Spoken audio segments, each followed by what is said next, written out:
Hello everybody and welcome to Let's Build live from Oak Hill Works. How are we all doing this evening? I hope you are well. Oh, it's making background noise, isn't it? The mic is crackling again.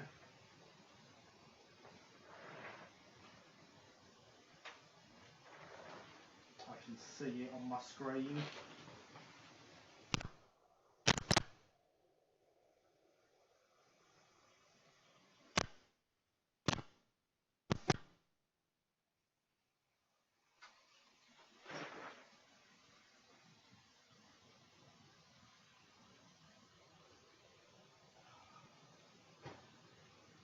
I don't want to go away today.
Can you hear me? How does this microphone work?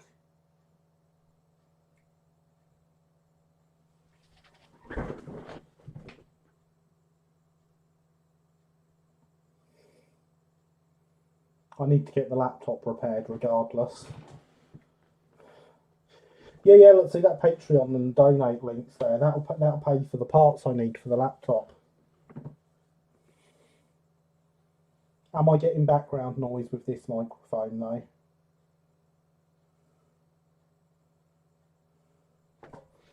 Yay, you hear me. Excellent. Oh, good evening, Alex. Welcome. How are you? I'm just going to see if I can get rid of this crackling I can see on my screen.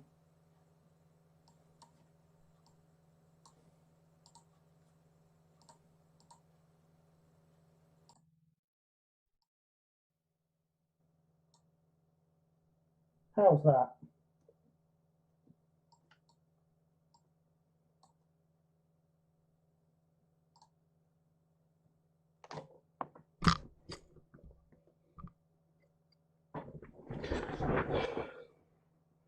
You couldn't hear it, but it was there.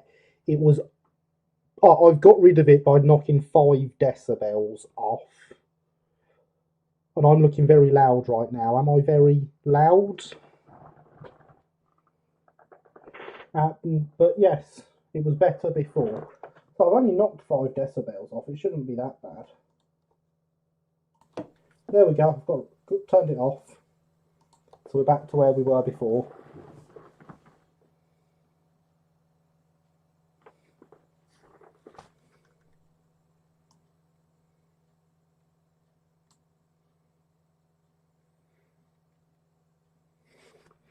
I do indeed do 00, yes. So Let's try again. Hello everybody and welcome to Let's Build live from Oak Hill Works. How are we all doing this evening? I hope we are well. I really must get this port fixed on the laptop. So yes, here we are. Have you managed to avoid injuring yourself this week? I have, and I even had some power tools out earlier. And I have all my fingers still, they're all here. Which is nice, it does happen occasionally. You'll be glad to know, I've upgraded the camera this week, so that's better. I can actually run my hand right down, right in front of it, without hitting anything. Which is nice. So hopefully there will be less catching stuff on the camera, although it is at a rather awkward angle at the moment and rather overstretched. I don't know why the tripod is so far away from me. Who knows? C930E? It is indeed a C930E, James. The rabbit ears. Yes, the rabbit ears are my new way of moving the camera about, so I don't have this sticking out in front of the camera anymore, which I used to always either catch the soldering iron on or hit myself, so that should save us some issues. Let's move the tripod a bit closer to me, and then it's up at the boom arm is up at a much higher angle, and I should actually be able to avoid hitting the camera at all this week. Won't that be good? We have had lots of people arrive whilst I have been talking and sorting out the camera, so let's scroll back a bit. So yes, back to a hello to Alex the Mole, thank you for posting those links. Hello James, hello Max, hello Bob, how are you this evening? I hope you are well. Hello Paderborn, how are you this evening? I hope you are also well. And hello Javier, welcome, hoping you two are well. So yeah, so it's, who else here? Hello New Fenris, hello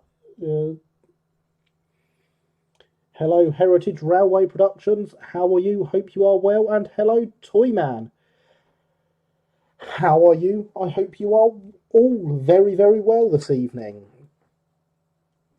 So along with, obviously we've been redoing all the tools recently. My new drill has finally arrived.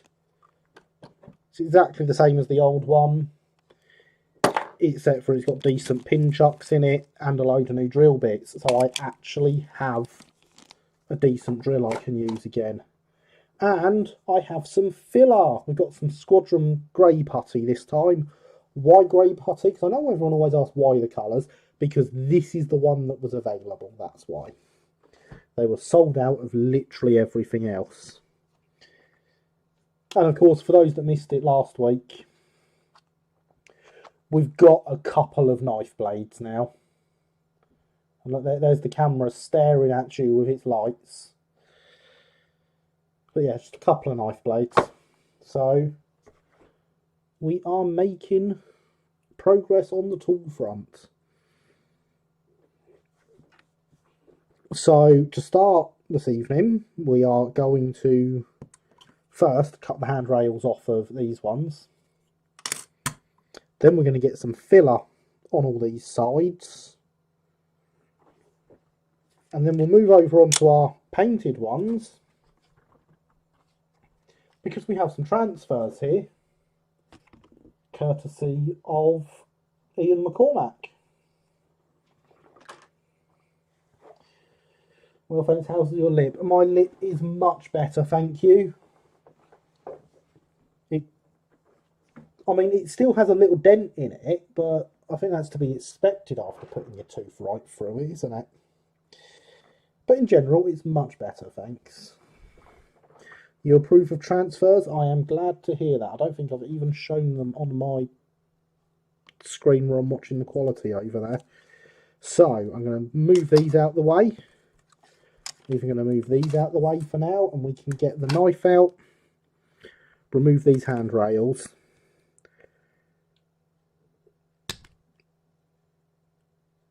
Oh, and of course I've gone with the P classes in the background this evening, as it will be one of the P's that is actually hauling these when they are done.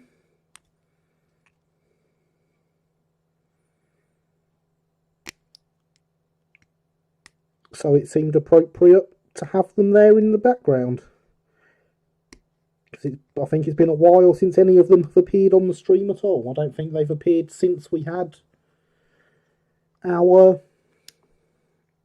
improving the SE&CR stock episode.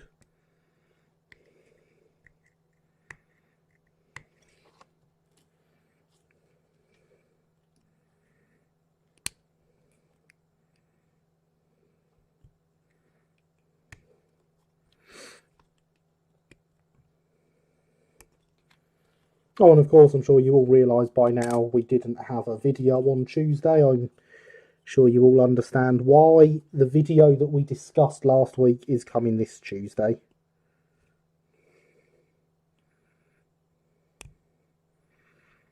For the first time in what feels like forever, I have Tuesday's video done and uploaded in advance of the live stream. I'm glad you approve of transfers, James. And you, for that matter, Max.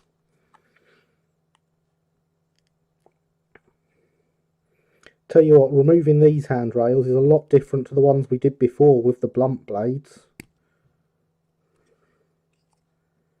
This is much, much nicer. I'm glad they finally come.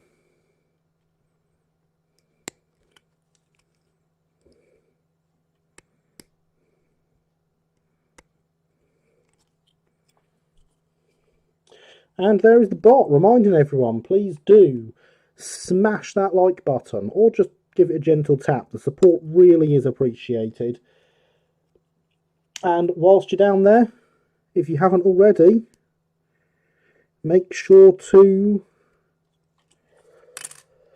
subscribe and ring that notification bell so that you get alerted whenever I upload a video or go live. Otherwise, it was for a good cause. It was indeed, Javier. It was indeed. And I would like to remind everyone, especially those returning that haven't heard this said for quite a while, hydration is important.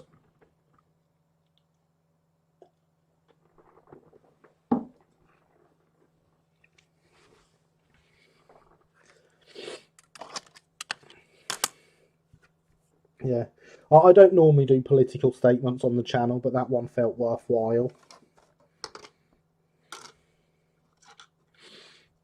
These are going to move right out of the way because, well, until the fillers on these and dried and sanded, they're pretty useless to us, aren't they? Glad you approve, Christopher.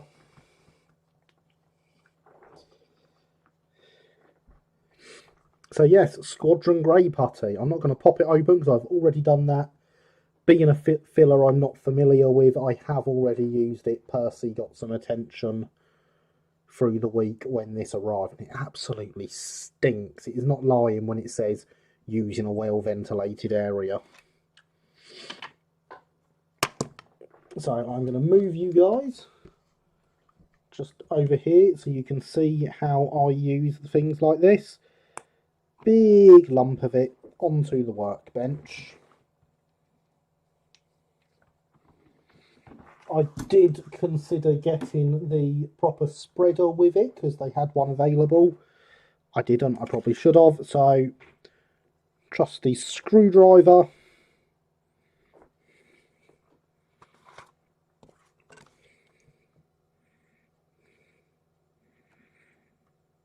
And apply it to the areas we want filled. Obviously try not to overdo it, but at the same time it will be been filed and sanded back, so if it does go a bit over the top, it's not the end of the world. You'll be taking it off again.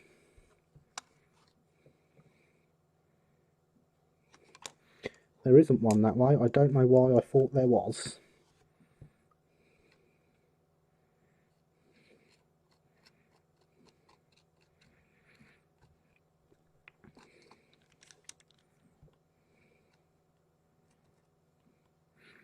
Yeah, the more you use, the longer it will take to set, so that is why you don't want to go over the top.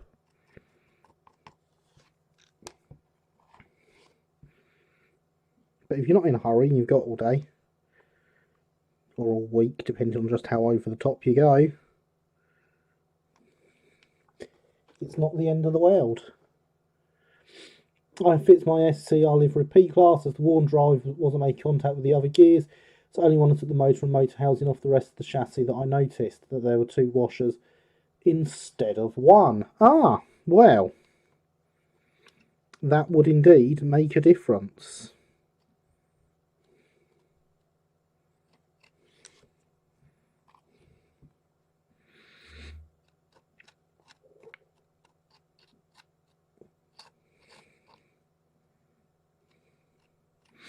Oh, and Christopher, for your return, since you've enjoyed the return of my favourite slogan, I should point out we do now have a merch store. I don't believe we had a merch store the last time you were here. You can, in fact, now buy a mug with "hydration is important" written on it, instead of listening to a mug say it.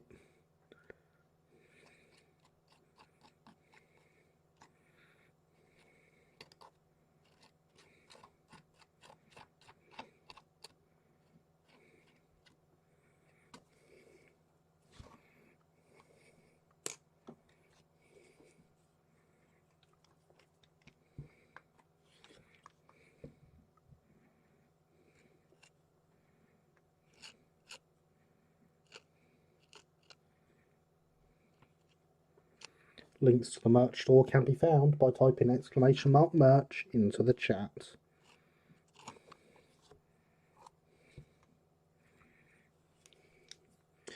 Did indeed have one, and I fully intend to. Ah, fair enough. I couldn't remember whether that was set up then or not.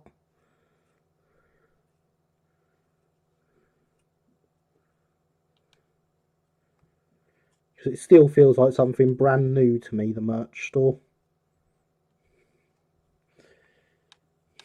Thanks for the reminder. Someone needs to remind me to lower the prices at some point, because Teespring have made that a thing I can do now, whereas it wasn't when I set it up.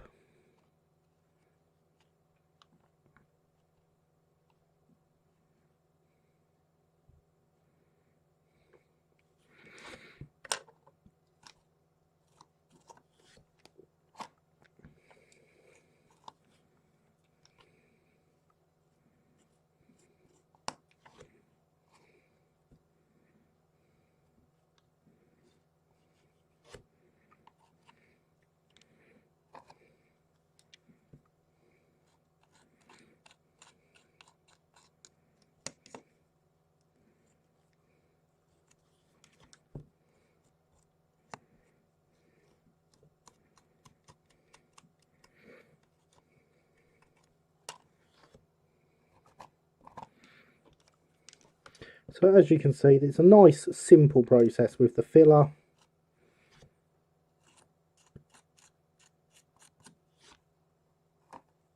Scraping it up a little bit at a time, spreading it over the hole, well, over into the holes as well.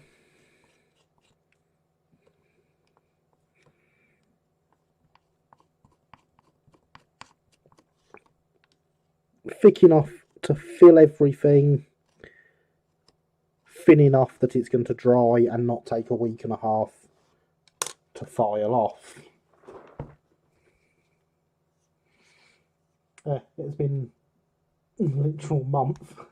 It's been more than that. It's been a few months. Oh, Mr. Mole, thanks, Ree Cornwall. Yeah. I take it you found Cornwall that you were looking for then, Christopher?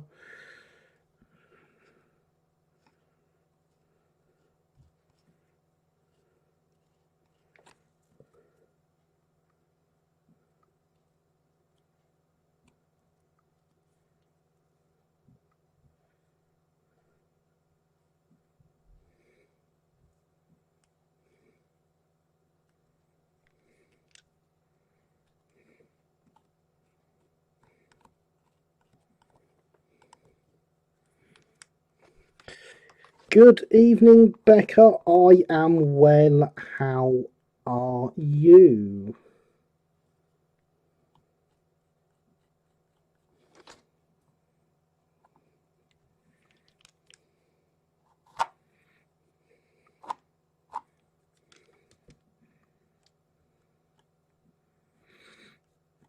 And of course, whilst I'm doing shout outs and stuff to various things like my merch store, I wouldn't be doing it properly if I didn't shout out the greatest model railway community on the internet.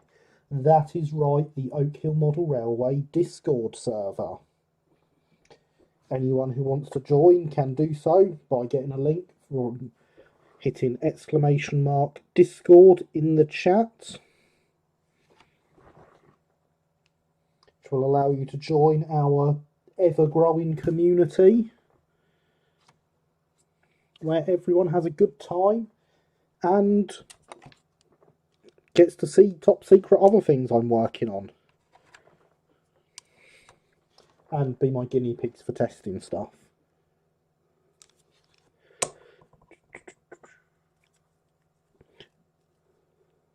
It's meant to have an S on the other end. No, he confirmed that there's been no Cornwall, but Mr. Wilson might have it on his list. Ah, fair enough. I assumed it was meant to have an S on the end, yes. Ordered 24 grams, Aldite, 5 min, syringe, epoxy, hope that will do. Yes, Aldite is my preferred brand of epoxy. I very much approve of Aldite.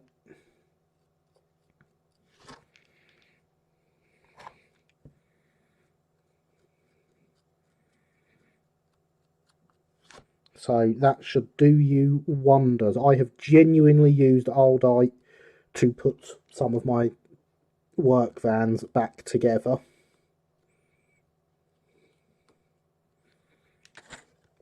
It does the job brilliantly.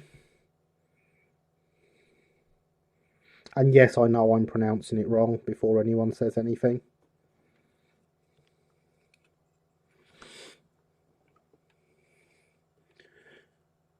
Playing with drawings. Playing with drawings is good fun. Cool, that's what I've used before for stuff. Excellent.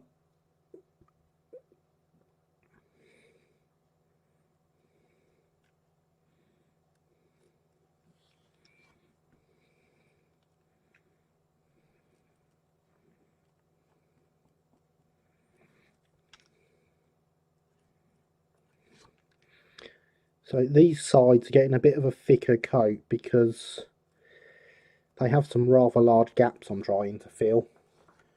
The cutting did not go too well on them.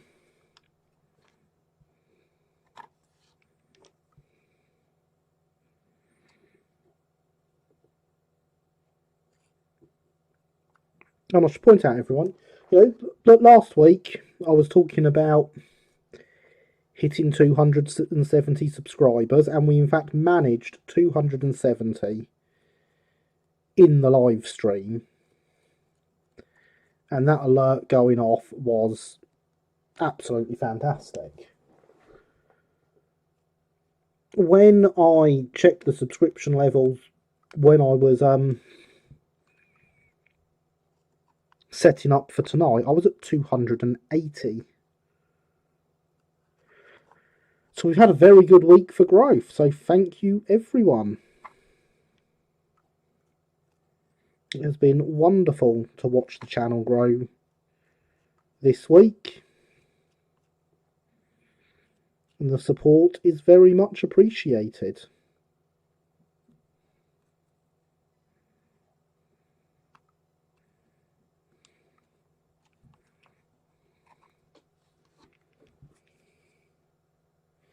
Don't worry about mispronouncing. I found a guy who got so fed up of the it's pronounced GIF debate that they're now pronouncing it. So Zai the ZHS sound from measure, i.e. for the rhyme with wife. Yeah, fair enough. But in fairness, I do know that Araldite is pronounced Araldite.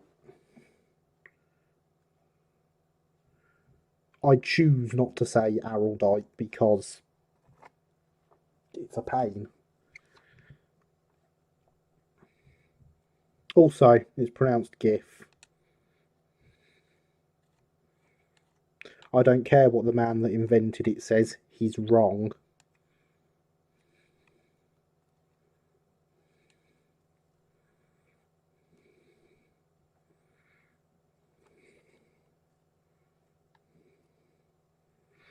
And that's okay. People are wrong sometimes. It's allowed. Gary needs more Twitter shout-outs. I need more Twitter shout-outs, apparently. Go follow twitter.co.uk/Oak Hill Railway. Look, I actually know my Twitter. I definitely didn't read the chat where the bot has just posted it because Linny did the command of !Twitter. That would be definite cheating. And I would never do such things. Right, I'm just going to use the duster to clean up the screwdriver, and it's ready for screwing screws again. It's GIF, as in graphics interchange format, and the format for interchanging giraffes. Yep, fair enough. I'm wrong most of the time, though. That's okay, Christopher. You are allowed to be wrong. Embrace your wrongness.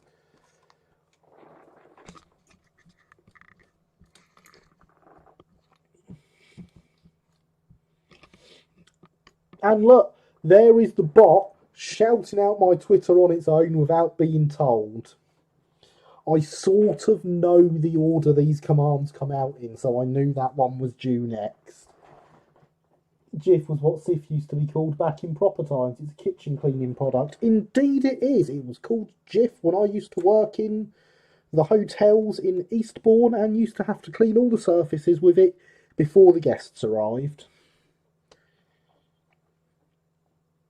So yes, let's move these out the way over here to set.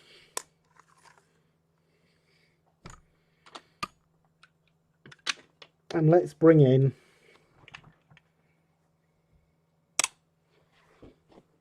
our composite. Second, first, first, second.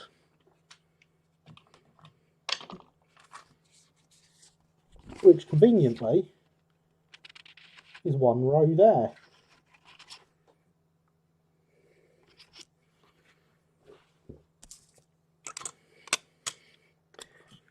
So what we want here is a pointy stick.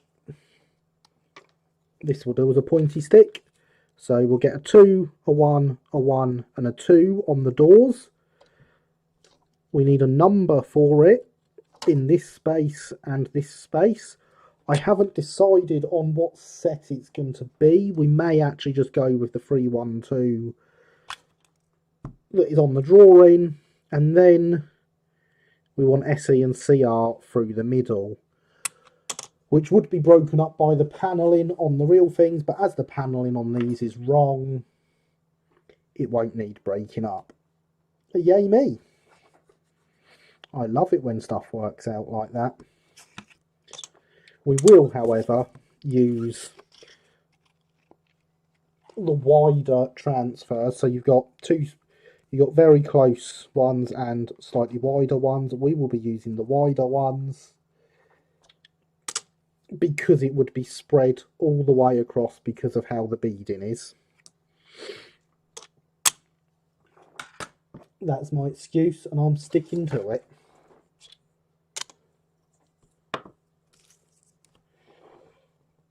And James wants everyone to remember, hydration is still important.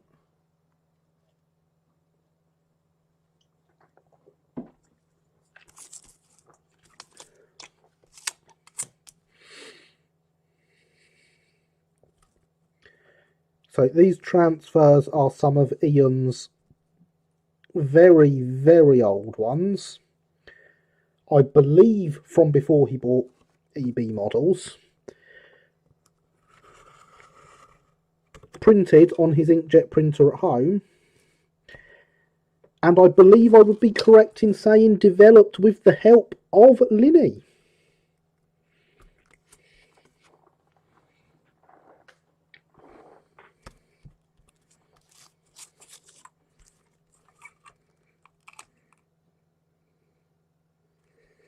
This makes them very similar. Because of the inkjet printing, it makes them very similar to the ones that I make myself. Slightly superior to the ones I make myself, because these have a proper clear background on them. You can see where I took a chunk off and used the 8 out of the copyright notice to test them out earlier and make sure the quality was what I was expecting. Gosh, Linetastic transfers, indeed.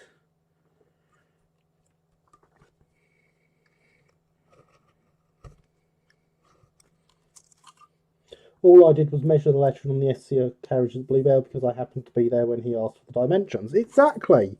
Helped.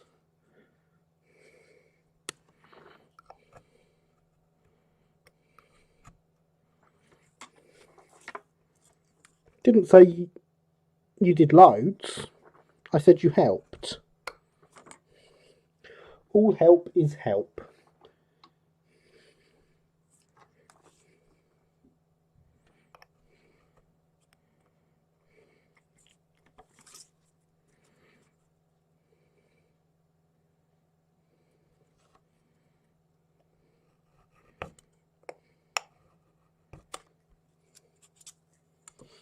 Sounds like useful help. It does, doesn't it?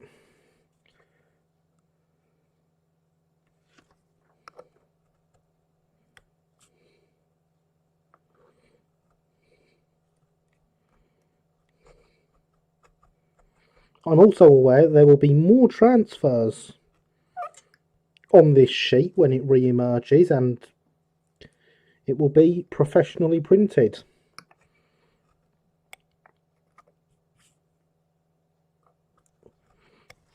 Unlike this one, which, as I say, was printed on Ian's inkjet printer.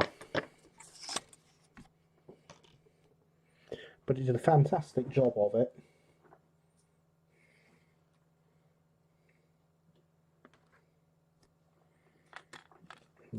No, don't spill the water all over the workbench. That's a silly thing to do. Luckily, it's not got anywhere near the transfers. What is it about me and spilling things on my workbench recently? Goes hand in hand with the dodgy microphone port on my laptop, doesn't it?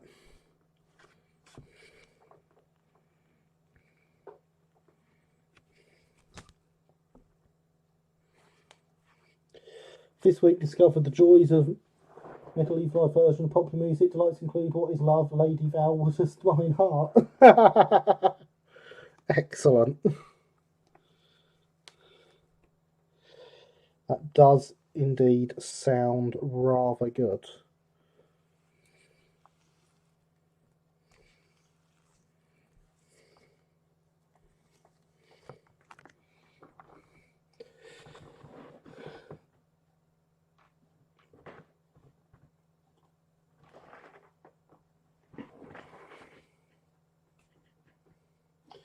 Well, that can go down there instead of going back up to hang, then I won't forget to wash it. Or dry it, one of the two.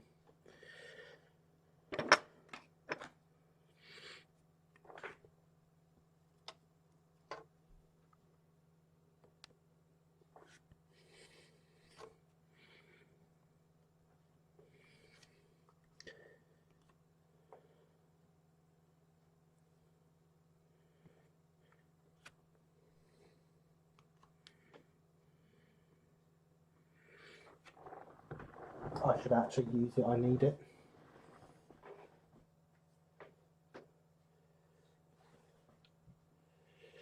is covered with that, James. Better water than paint. That's a very good point, Paderborn. Guard von Billy.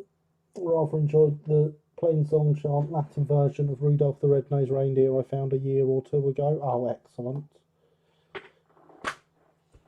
Postal income discount. Spillages. Indeed, spillages. It sounds like a joy, but perhaps not for June. That's a very good point, James. Probably not for June. Only worry when it's your blood. I very much do worry when it's my blood. I am a haemophiliac, so spilling blood is great fun.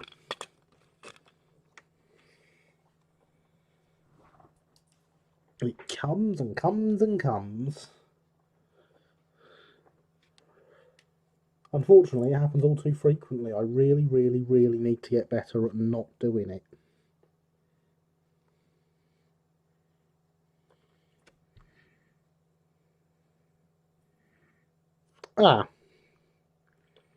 Problem.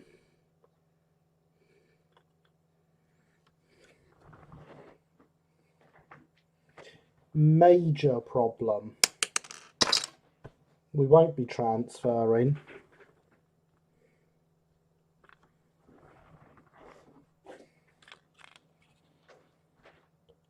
Because that ain't going to cut it.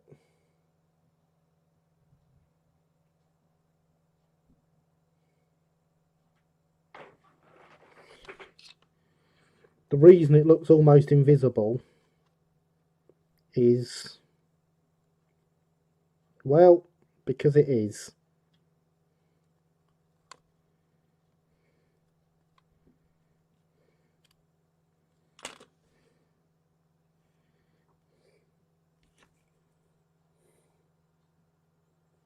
You can see my finger through that.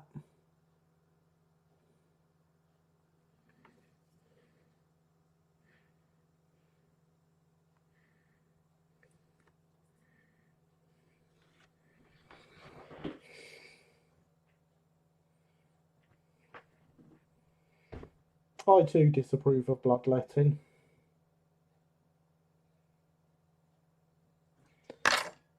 That's irritating.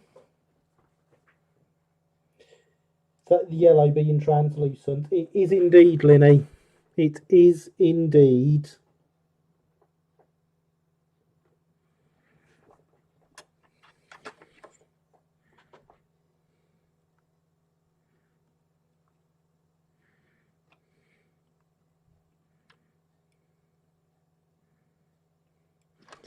If I do that and dry up some of the water,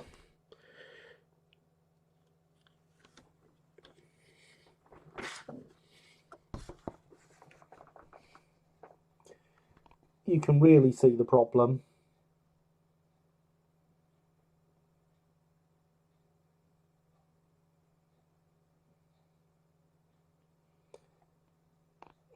The transfer turns invisible once it goes onto the dark background.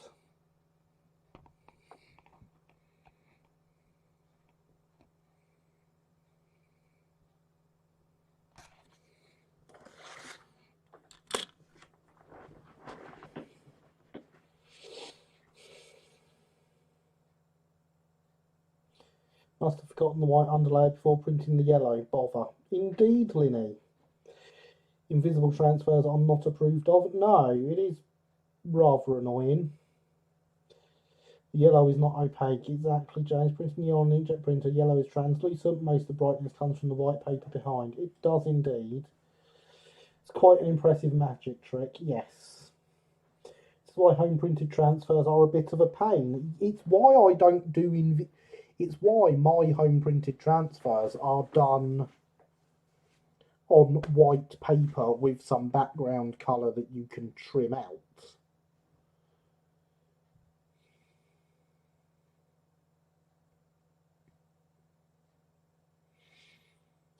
That is indeed irritating, Christopher. And yes, James, we do have an LNWR fan. So we won't be transferring these tonight.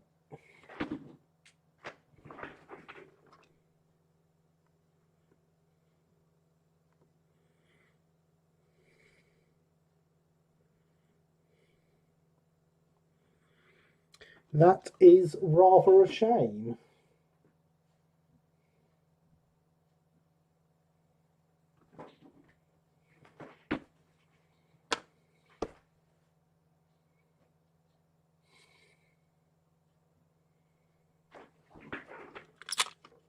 I had everything planned to take up the whole of the stream this evening. I actually don't have backup plans. Let's do this without spilling anymore. Absolutely soaking underneath those carriages that are supposed to be drying.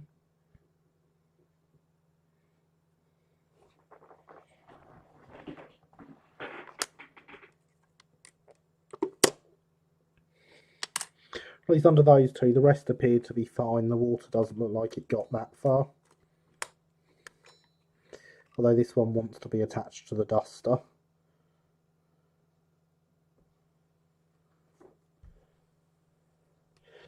Could always build a wagon. I could. I could indeed.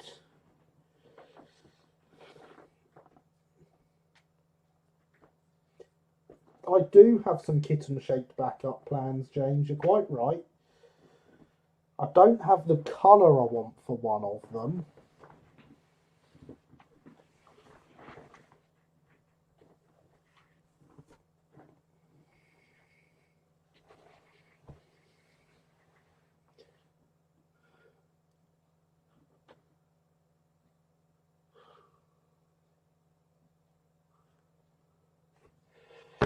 But whilst we're mentioning kittens, you'll enjoy this story, James.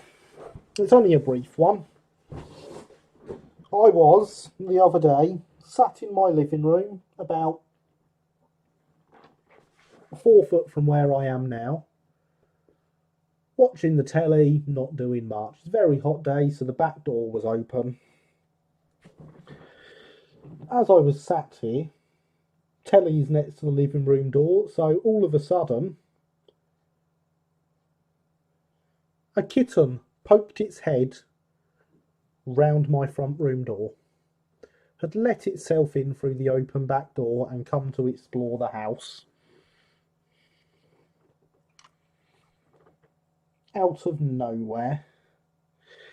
There is indeed always improvising, Javier, and whilst I do some improvising, prove of Kilson related stories, I thought you would, James. Yes. Was there mewing? There was. There was indeed mewing. That is adorable. I knew you would like that one. Just sitting there, I just poked its head round the corner. I was like, well, hello there. Where did you come from? It was very unexpected. But as far as unexpected things go, it was reasonably pleasant. So yes, I'm going to go do some improvising, and I'm going to leave you to enjoy some music whilst I do.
And welcome back, ladies and gentlemen. How about because it was mentioned earlier, some improvised white metal soldering. Because, of course, I forgot about the popcorn command. Yes, totally forgot about that. There is a story behind that command and everything. But please do remember, everyone, hydration is important.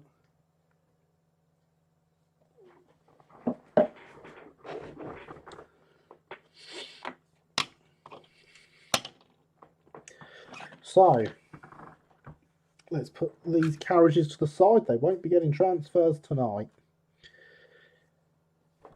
Now, what do we need for white metal soldering? We need to move the camera somewhere a bit more accessible for me to get everything. We need some flux. You cannot have too much flux. We need some white metal solder.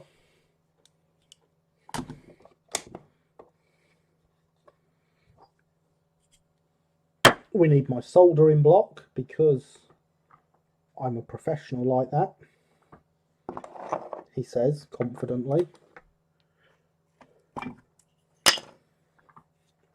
And we need a soldering iron turned down to its coolest, which in this case is about 200 degrees, which I find for most white metal work is quite adequate.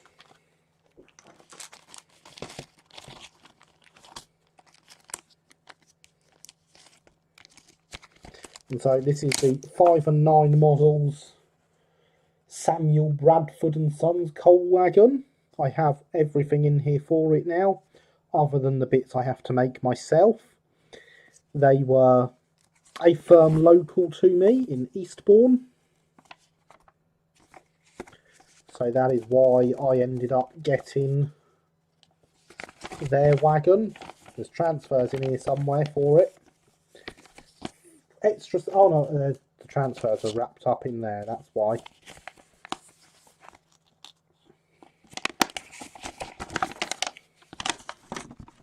There they are, look, they're white transfers.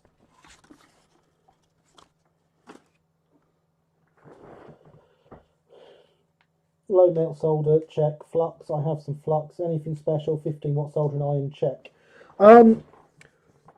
Flux doesn't really have to be anything special. I personally use Fry Power Float Flux.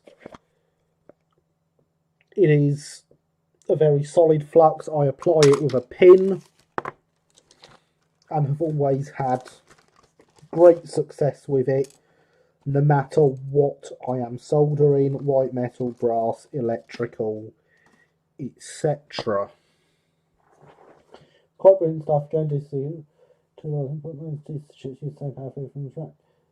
Oh, your new tricks track that you were showing me the other day, Christopher. It does look quite good.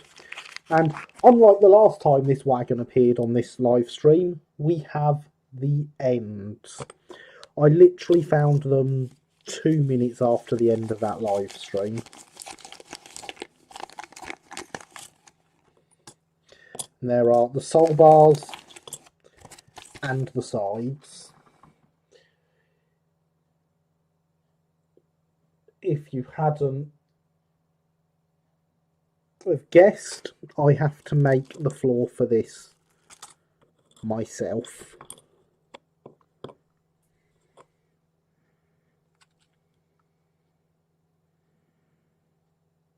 So it is just a case of cleaning it up and getting it ready to solder. I am going to pin the instructions up so I can actually see them. This is my first time building one of Chris Cox's wonderful kits. I have many, many more on a list to order from him.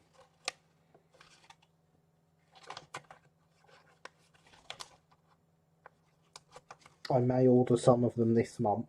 I may not, I don't know yet.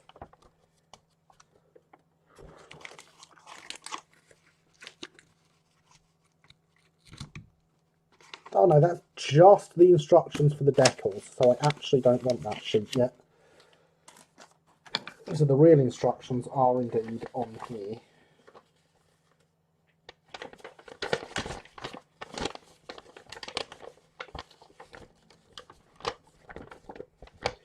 Car even comes with a background history of Samuel Bradford's, who apparently started trading in 1828. Now you know.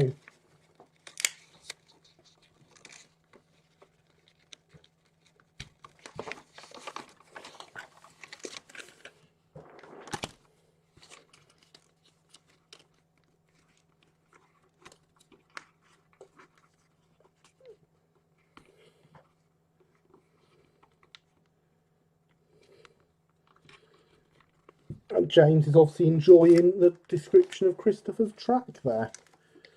So it looked very clever stuff when I saw some pictures of it the other day, I must admit.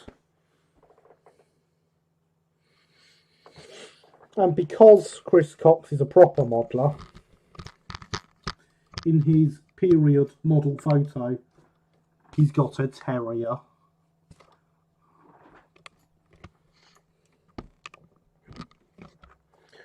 So, ensure castings are clean, perform dry runs at each stage, and ensure everything fits before securing in place.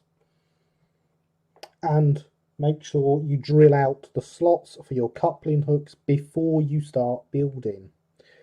These all are very good tips here from Chris.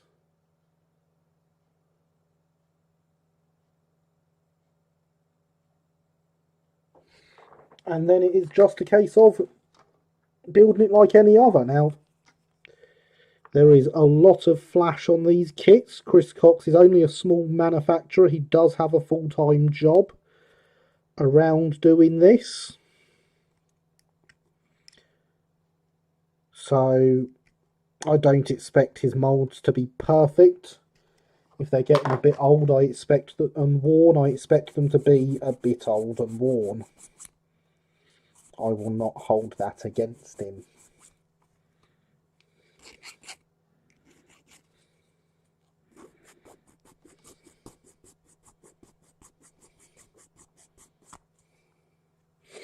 Prove proper modellers and terriers.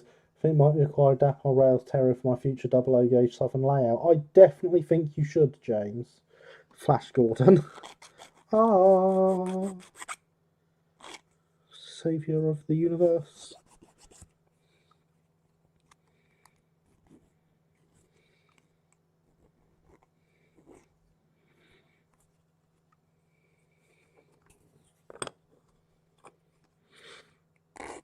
So I am just, at the moment, going around and removing the flash.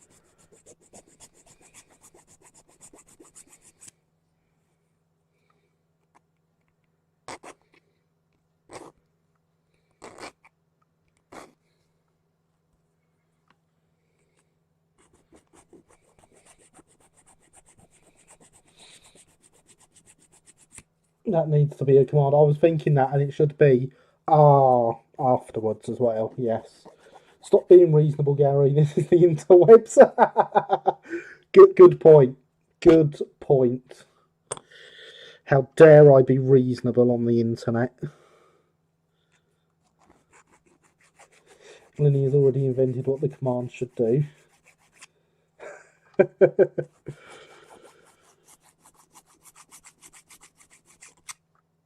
Same as I am. Excellent. I will go round all the parts, because if I don't remove the flash and everything from all the parts at the start, I will forget to do it.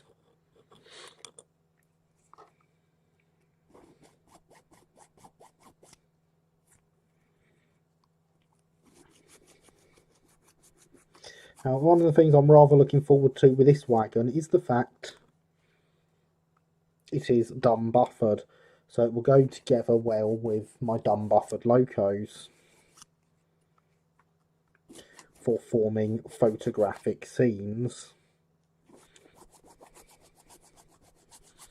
And those photographic themes have become very, very important recently. Because being me, I decided the other day it was finally time I started building up a database, a proper database of all my rolling stock. Because I have no records of what I do and don't have.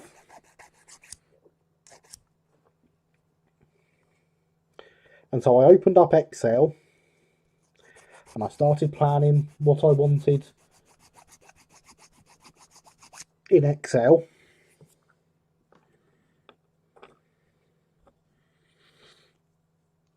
And then I thought, you know what? I make websites. Why am I using Excel when I can put together a web database which can sit on my web hosting and have better backup than what it will get if I make an Excel spreadsheet, and also look much better. Have photos of everything, have access to all the information about it. So I started making a website. And then I spoke to the people on my Discord and I said, well, if I were to make this and I made it accessible to you guys, would you use it? And enough people said yes that I decided to make it available for use.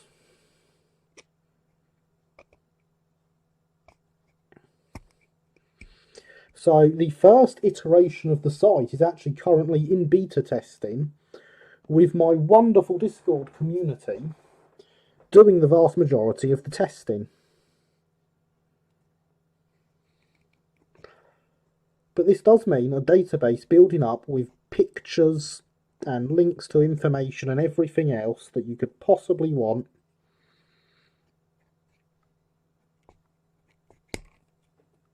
So decent stuff to take pictures of has become very, very important.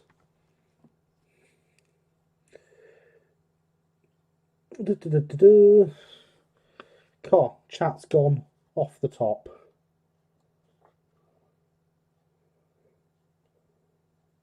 Do you like Linny's Terry on RM Web just now, especially the lovely LSWR carriages? Linny's carriages are brilliant, aren't they? Mine is N, so a tad fiddly. All very fiddly in N. N, I do like a bit of N, albeit it's challenging in the world of pre-grouping. Indeed, I approve of proper databases. Can only work in N. I approve of spreadsheet-based railway modelling. What period my model railway spreadsheets are backed up in at least 3 places. Mine would be 2, but the web hosts will still do a better job of it than me. SR 20s and 30s. Oh, very nice. That's what the new Discord channel is all about. It is indeed. Exclamation mark. Discord, a link to the Discord, very much appreciated. Thank you, James. Challenging engage. Kit building rolling stock. No full stop. That is correct. No full stop. It doesn't work without it. Entering data now while watching. Ah, excellent. I'd like those years. May end up going a bit later. It is a shame when you have to adjust your plans because of what is available. And if I can teach people ways of getting what they want, that makes me very, very happy. So the next thing I'm going to need for this is some coupling hooks. We want some Brass Smith's free links so that we can get the holes made in the buffer beams for them.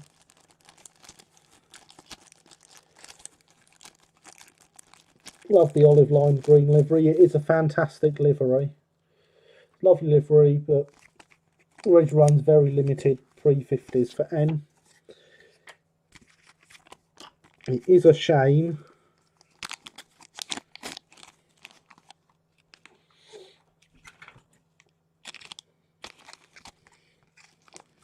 So for now, all I'm going to get out of here is a single hook because I don't want to be losing anything. And we're going to take the new drill for a test.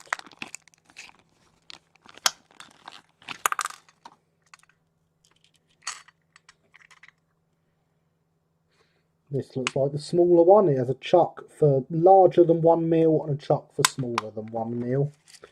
We are going to be using 0.5 mil.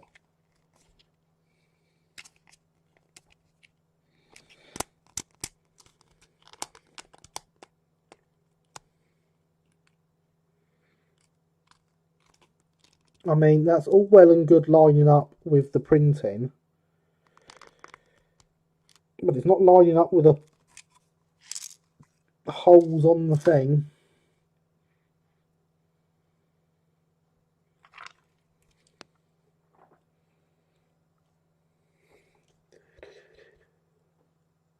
How much name mention? Very happy then. It's a very lovely channel name you've got, Christopher. Sat here shaking a lot as I try to clean off this flash. Yes, I can imagine so in N.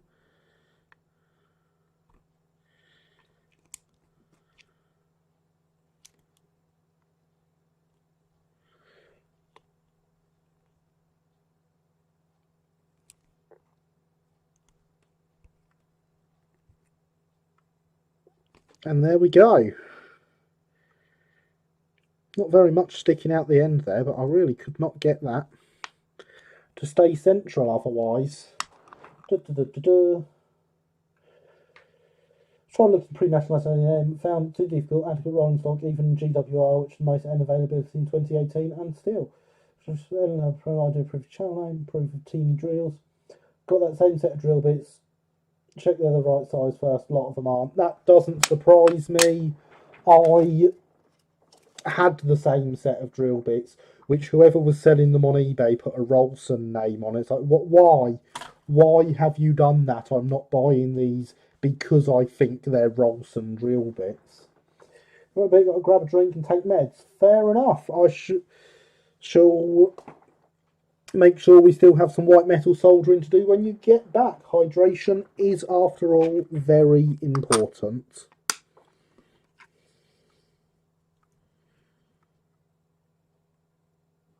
That looks fine to me. Right. Conveniently, that lines up quite nicely.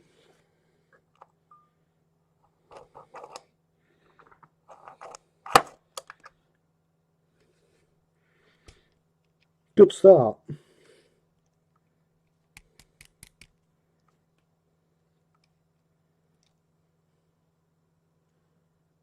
Good start, new drill.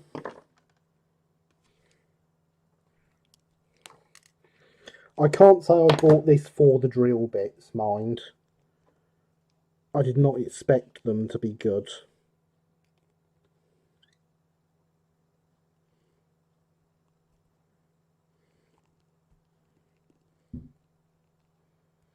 And welcome back. That was very quick.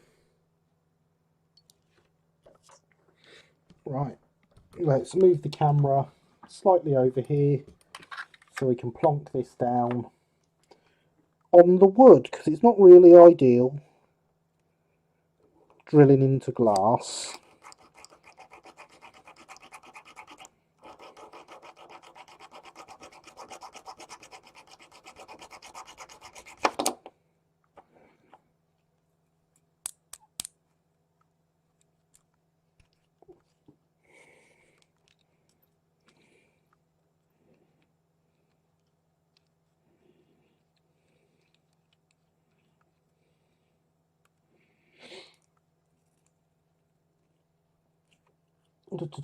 How many holes before drill bit breakage do you estimate? 1.5. I don't even expect that, no.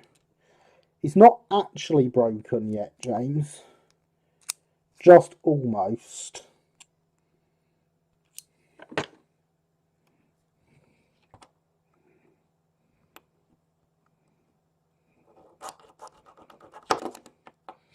The problem is much more that this pin chuck does not want to close enough, despite being 4 drill bits of this size.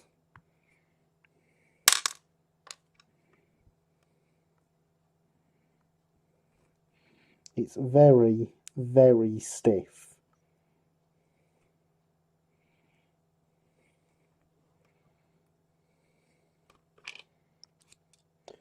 Which is probably because it's new, to be fair.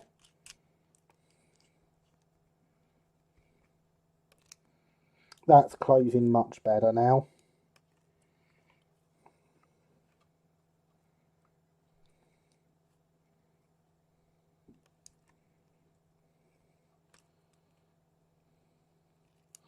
Living in a small annex by parents because health, so don't take long to get anything. Oh, fair enough.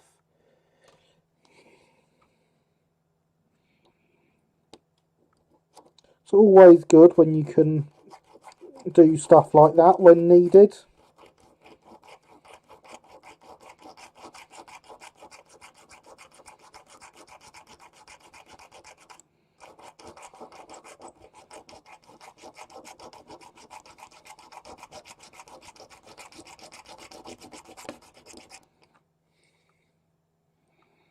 That's going into the drill again rather than through into the holes in the workbench.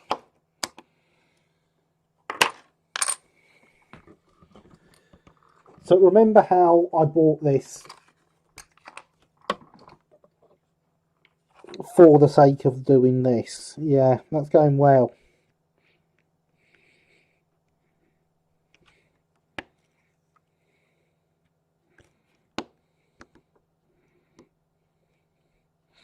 Luckily, I also bought some really sharp knife blades.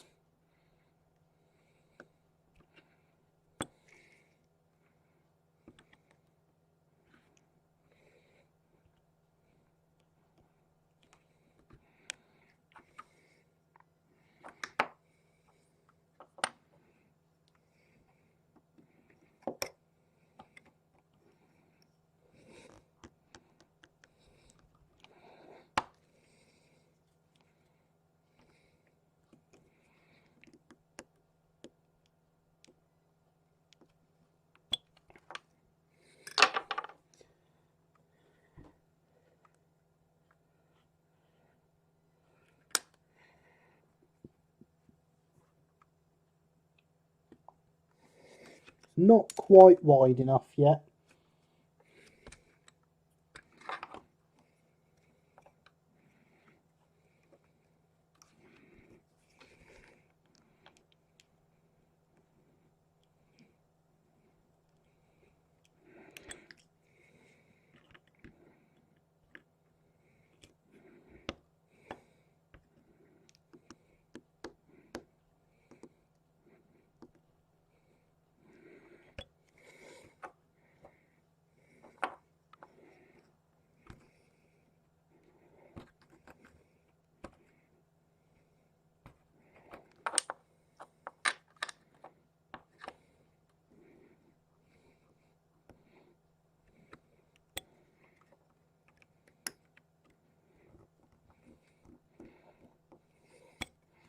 I feel I've become too good at making these holes with the knife. So what is everyone else up to this evening? What projects do we have on the go? Please do let me know. I'm always interested to hear what the community is up to.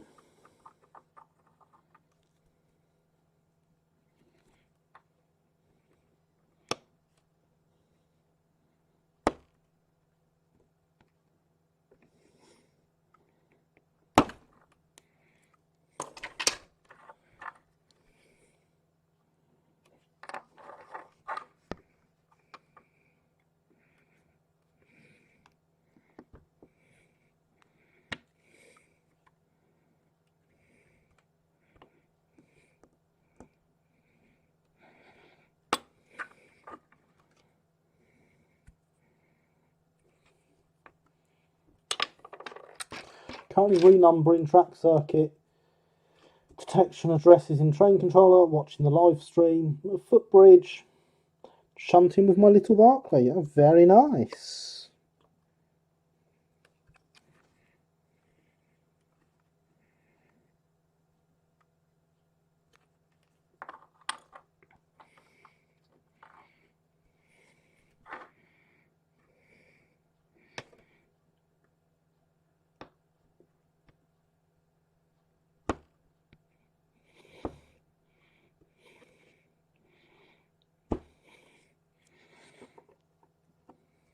And we're through.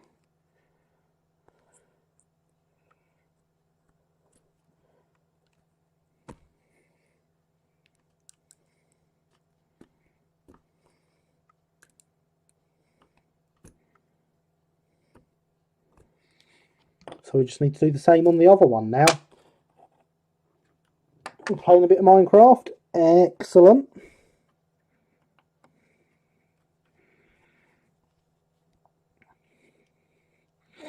I approve of a bit of Minecraft.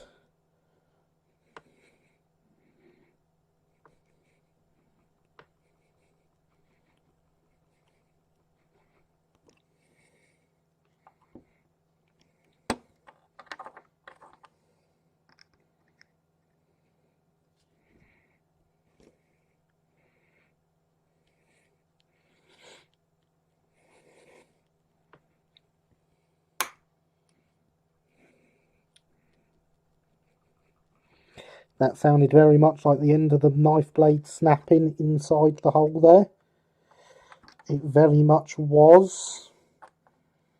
That's a pain.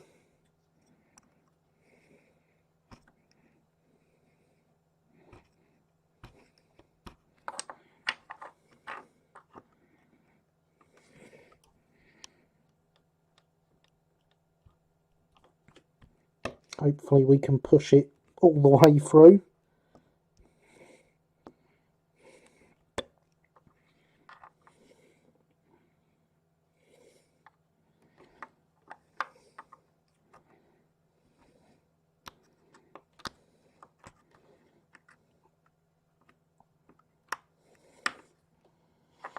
It is sticking out, so that's a start.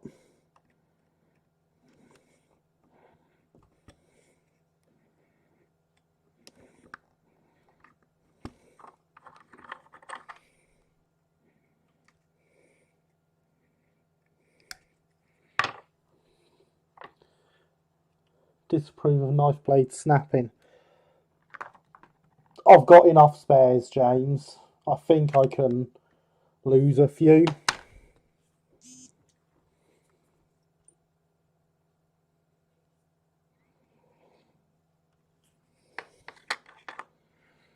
Yay, I see features being suggested for the database.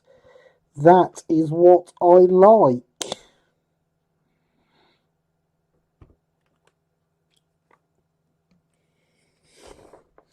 And that has come out, it has come out into the hole on the workbench there.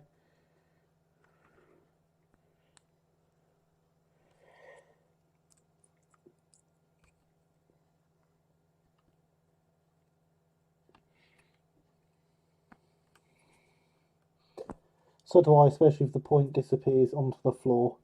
Database feature suggestion, can we have a kitten category?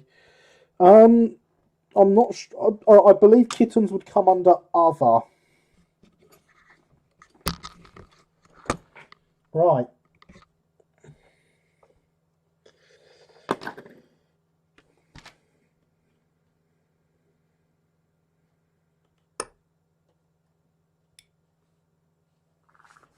No, it's definitely not on the floor. It is in this little hole.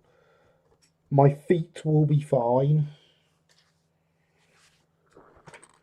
So we can begin the white metal soldering. I should bear in mind adding kittens to other. Honestly, I have a road car in other because I wanted something to put in there to test it all.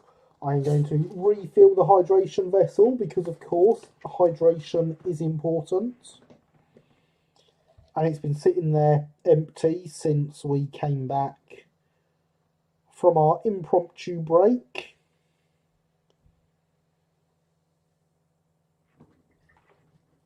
Let's keep a magnet nearby. Very good idea. Very good idea indeed. I have a box of very strong magnets nearby, along with some sewing needles, apparently. And so, yes, hydration is important.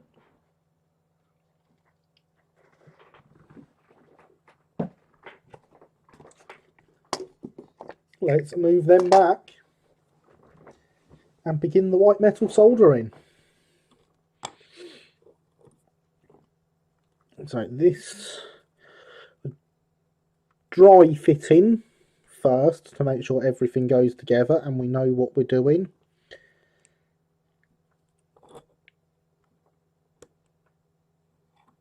This goes like so, and this goes like so around it.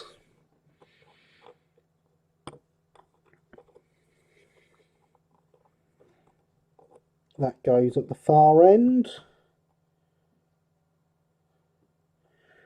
and that goes around it.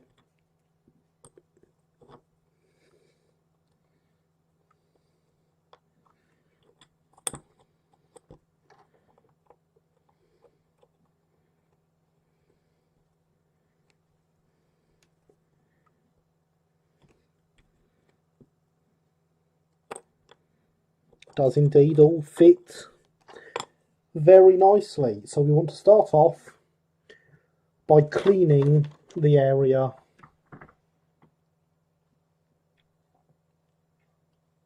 we are going to be soldering. Renumbering done, that is good, James, glad to hear it. I use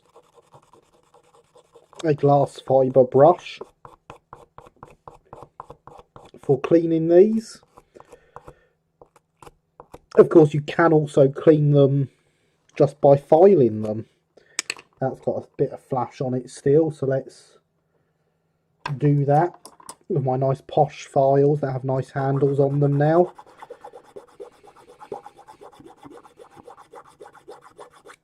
So if I file this down a bit more,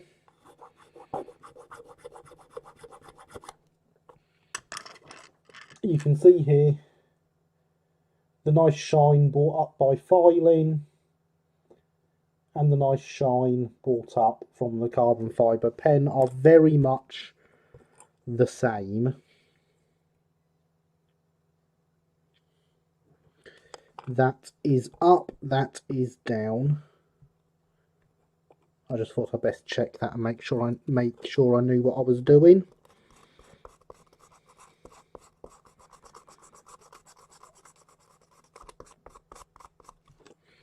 I should point out, my watch doesn't tell me who is talking on Discord. It just kind of shows me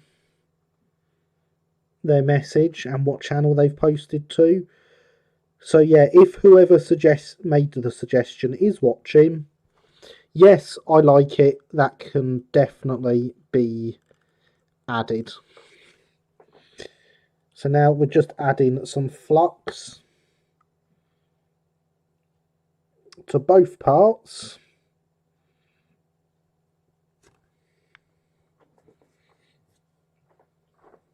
I'm now looking for my steel rule because that is my usual straight edge for this sort of work.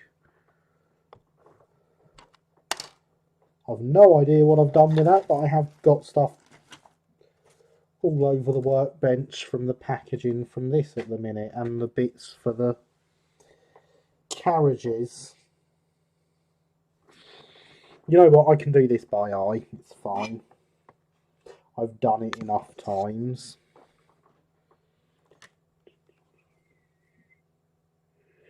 Renumbering done, that looks huge compared to this footbridge. I bet it does, working in N-gauge. So I'm just putting the parts together at my right angle picking up a tiny drop of solder.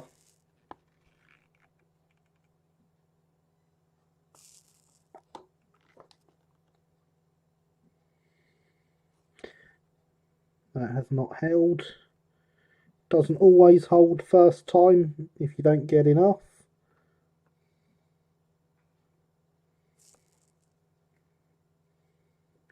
But there we are. Those two bits are now tacked together. I'm going to use this corner to confirm that yes, indeed, I have got a right angle. To approve nice footbridge, PD Marsh B22 SR footbridge. So knowing that they are a right angle and they are where I want them, I'm going to apply a bit more solder down.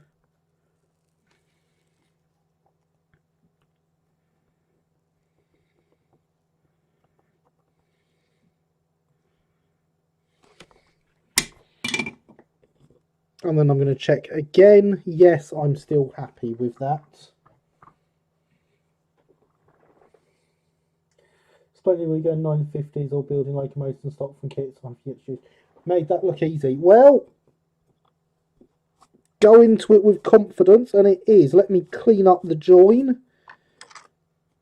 And you will see that with the right amount, the right flux, and some patience, and some camera that wants to focus, you can get a nice, neat join. So let's do that again, but this time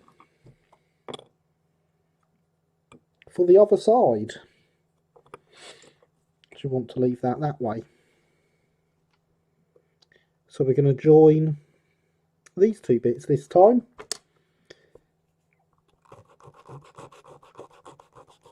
I will again make sure to clean the area nicely. In fact, I'm going to clean a section of this back here so that we can make it. White metal gets really dirty.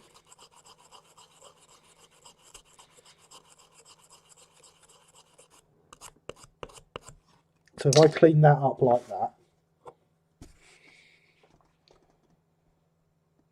you can see there the difference between the uncleaned, the cleaned, and the big thick black line marking the difference. White metal does get very, very dirty.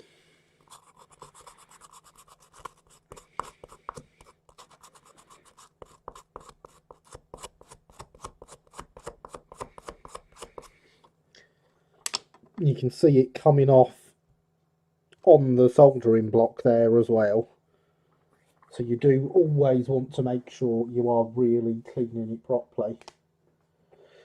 Hello, thought I'd come and see what you're up to. Hello, Great Northern 6, welcome. We are currently soldering a white metal dumb buffered wagon kit whilst we wait for some filler to dry.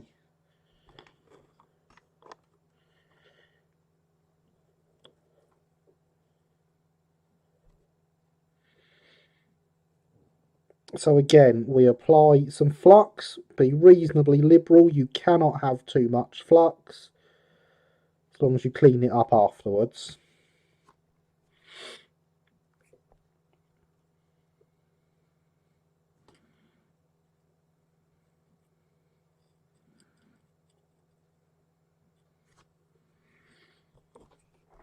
I think I need to go rule 1 and go as late as early BR. Ooh, early BR. But hopefully, with a little bit of practice,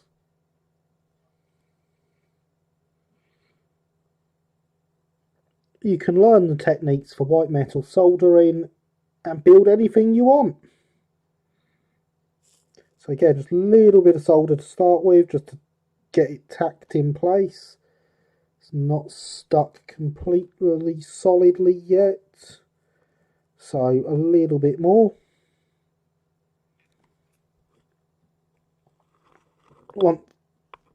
That went well. See, we all have times when it doesn't go perfect.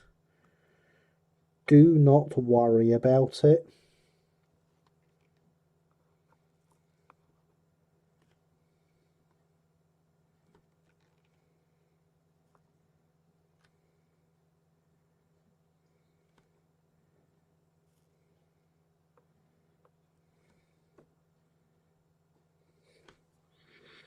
There we go, so that's stuck that time. I'm just going to double check. Yep, that is nice and square. So I'm going to grab a bit more solder and get a proper joint in there.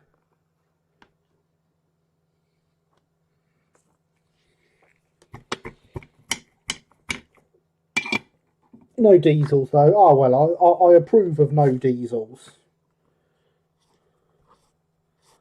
So I'll just wipe off all the excess flux again. And there we have our two parts, which now obviously need joining together like so. And then we're most of the way to a wagon.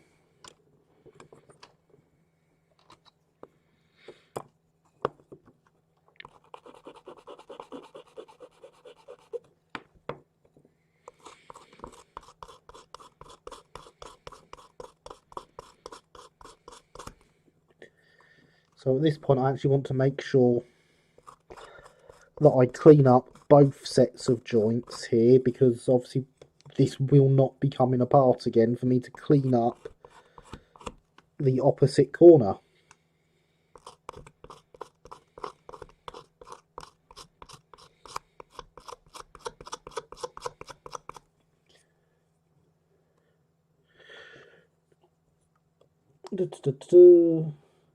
Engaged 4-step, I think. There's nothing wrong with diesel here and there. Don't like diesels. I'm not a fan of them either. Not as clean and reliable as electrics, that's true. Approve of clean joints. Also, whilst we're at it, Linny and Christopher can both confirm to you that my method for white metal soldering is fantastic, and it's not nearly as hard as people would have you believe. Now again, obviously, as I say, we're not taking this apart again once one of these is done. So we want to flux both sets of joints.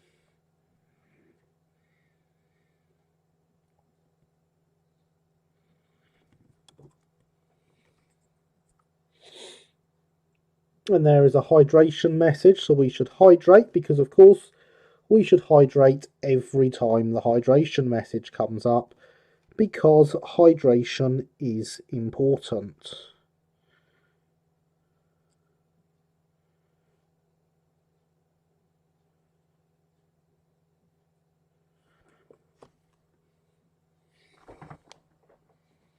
So yes, do remember to hydrate.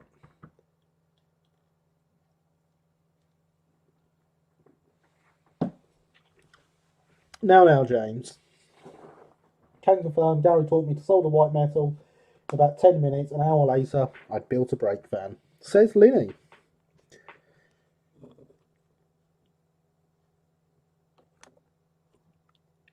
So there we have our first approval of Gary's School of White Metal soldering.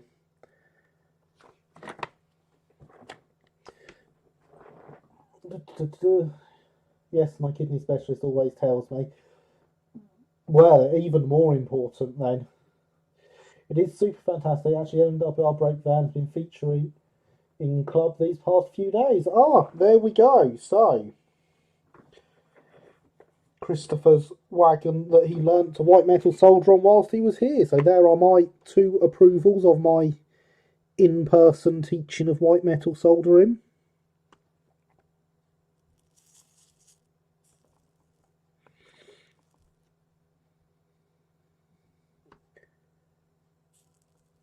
I'm glad to hear the brake van is getting some use, Christopher.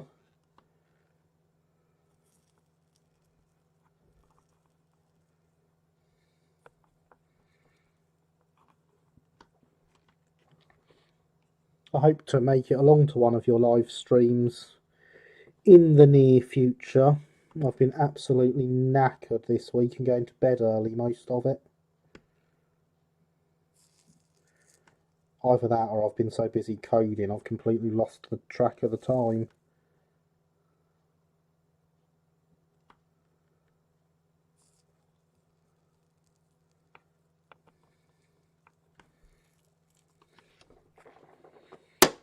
After watching your streams, I feel more confident in trying white metal kits. Excellent. I am glad to hear that. Because I do these streams to encourage people to have a go and show that it's not hard. That is genuinely why I started doing this. I had a friend who I'm constantly wanting to do things. And I say, well, make a kit then. There's a kit available, do it. And I was always getting the response of, no, it's too hard, I can't do it. And I started these live streams because of that. Because I wanted to show that it's not that hard.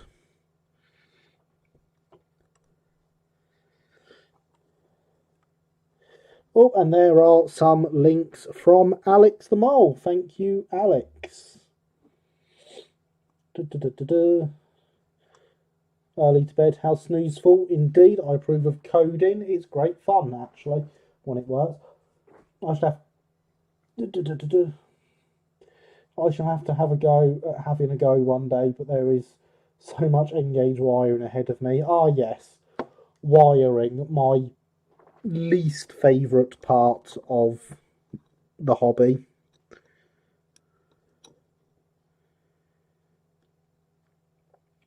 Right, so that actually doesn't fit over the ends. That's fine. Neither does that. We just need to remove a little bit of material either side. White metal is very soft, so it is nice and easy to remove a little bit of material. I don't mind wiring. Electronics can be fun, but there's just a lot of it. I find there's always a lot more than I expect.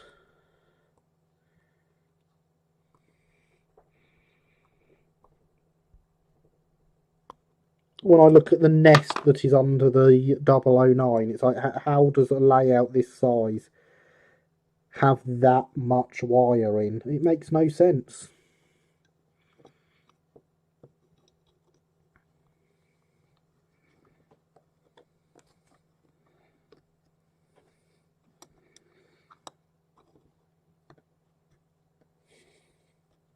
The problem is you're not expecting enough wiring. Well, that too.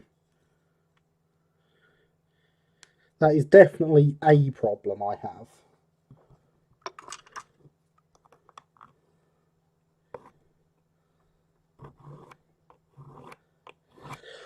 I nest have P clips. Yeah, well, James, I've got to be honest, I didn't expect the wire in Inquisition. But yeah, it is a nest under there.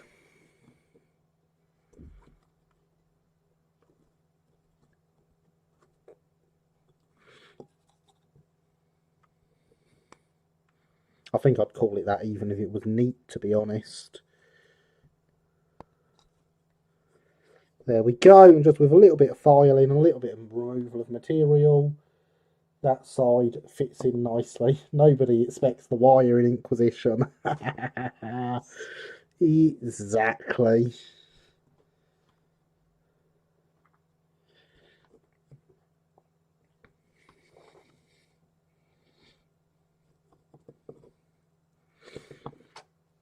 So, I'm going to stick some flux on these parts.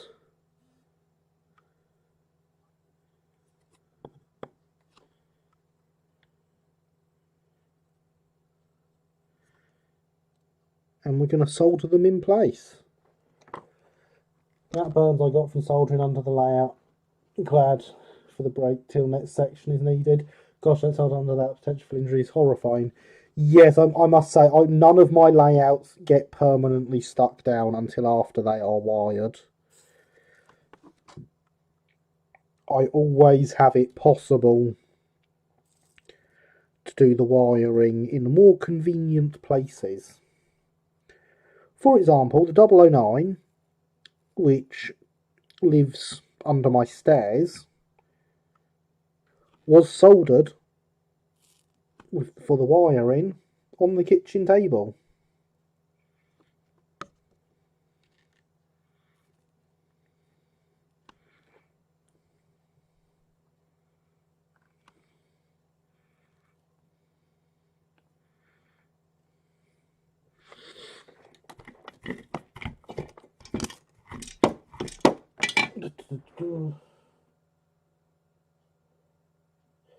Wondering what railway used the wagon you are building. It is a private owner wagon. It was owned by a coal merchant. If I can get that to stay up out the way, I will shift the camera with my new camera shifting. Right, go away. There we go. I'll move the camera with my new camera moving abilities. Yes, it's a private owner coal wagon from Bradford and Sons in Eastbourne.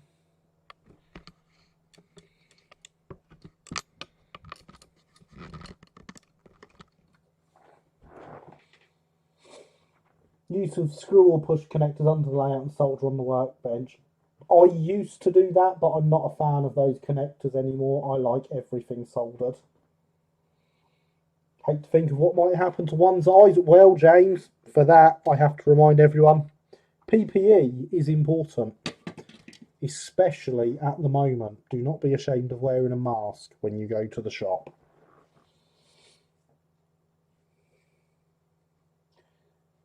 Guessing the LBSCR. Well, I mean, it's LBSCR region, but private owner. Mine's built into my spare room. Good place for it, yes. Lead sold in a food preparation area, yes. Yes. I was thinking that too. Best use of spare room, indeed. Oh, I forgot the bunnies command was still there. That's brilliant.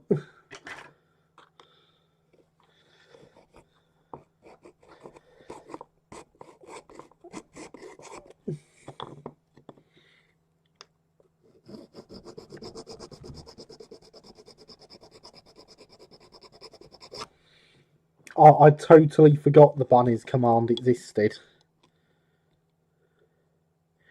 Right, so again, I'm going to take a small amount of material off each side, which is nice and easy with a sharp knife because white metal is so soft.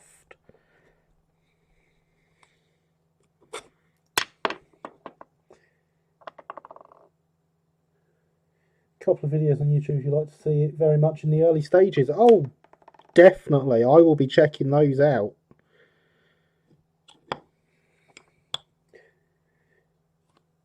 Newly relevant to your camera bunny. It is newly relevant to the camera bunny because my camera is now a bunny with a big pair of bunny ears, and it's brilliant.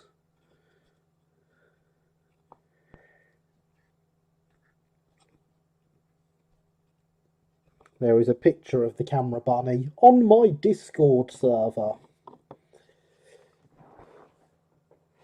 Forgotten bunny commands are the best bunny commands. Yes, indeed, especially when unexpectedly remembered. Indeed. Approve of interesting YouTube videos, as do I, James. And yes, unfortunately, Heritage Railway Productions, the cake is indeed a lie. Only in this case, it's not, because my eldest became a teenager yesterday, so the cake is very much true.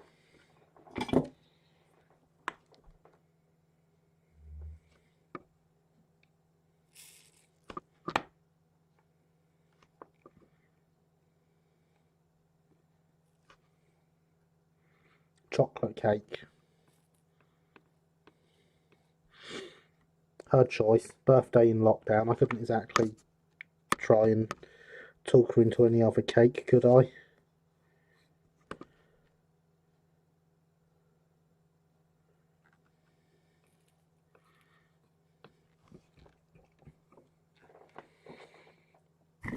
Happy birthday to your eldest.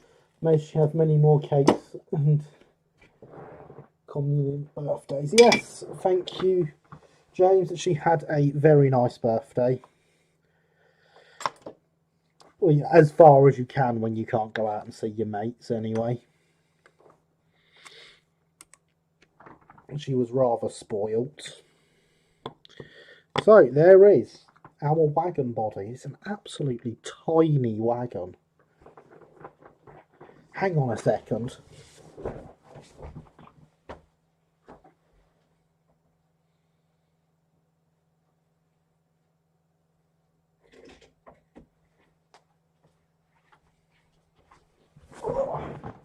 Here we have a standard Brighton Open A. Look at the size difference. Why should one want to talk people into other than having their favourite cake? True. Proof of wagon bodies. I'm glad, but yeah, look at how much shorter that wagon is. It's absolutely tiny. I love it. And that can go behind the P classes.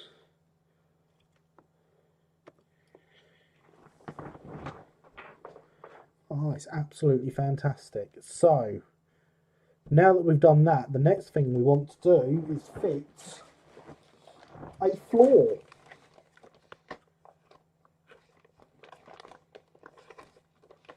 Because at the minute, the filler on those ends does not yet look like I want to file it off. I think a lot of it will chip and fall out if I do. So, plasticard. God, if it was a tad dinky, or that'd be less dinky with a chassis. I mean, yes, but it'll still be absolutely dinky lengthwise. It's a small wagon. I approve of tiny trains. Indeed, so do I.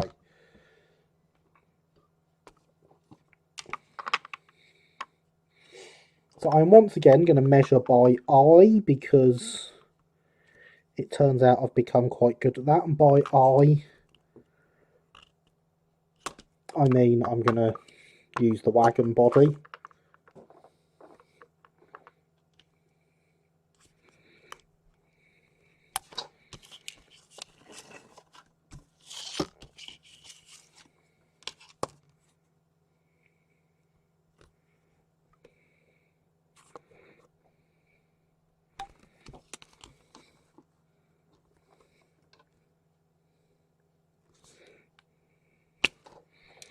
Because I can't find that steel rule still.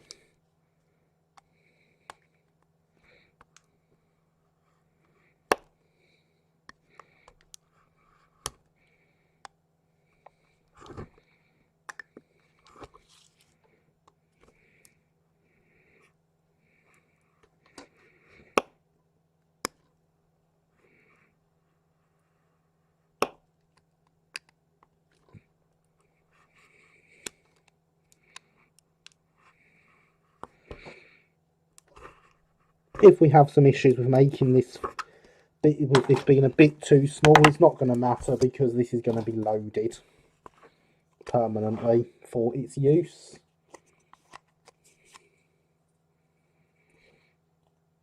Imagine that measuring without eyes might be a challenge. That's a good point. Gosh, Dunbuffers, how delightfully Victorian, indeed. Vernon, your calipers aren't in Braille. Oh. Maybe they should be.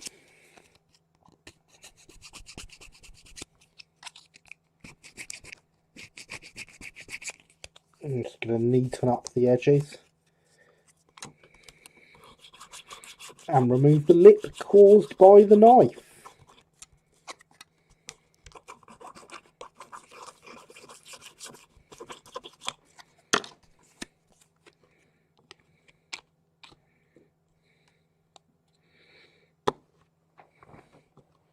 Looks good to me.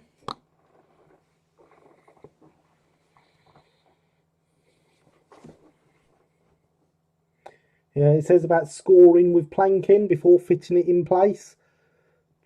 I'm not going to do that because as I say, it's going to have a load in it, so why would I want to do that?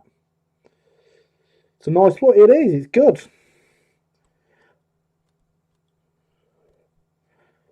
So I've become quite proficient at these unorthodox ways of measuring. I'm not actually going to stick it in place until we've played with the underframe details and I see if I can solder all this in, because I certainly don't want to have that there if I'm soldering.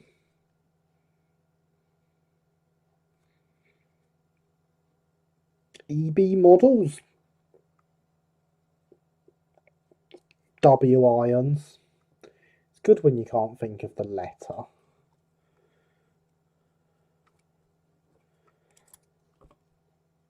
Copyright 2010, so they predate Ian's ownership by quite some time. I think it would look better with a nice carpet or maybe some tiles. Flagstone's crazy. All of those things would look better.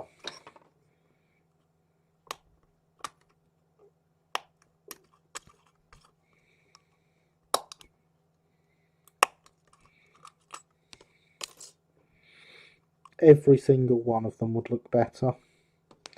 I have no doubt in my mind.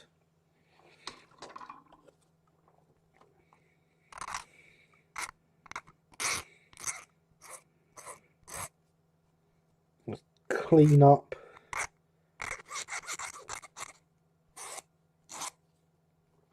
where it was attached to the fret.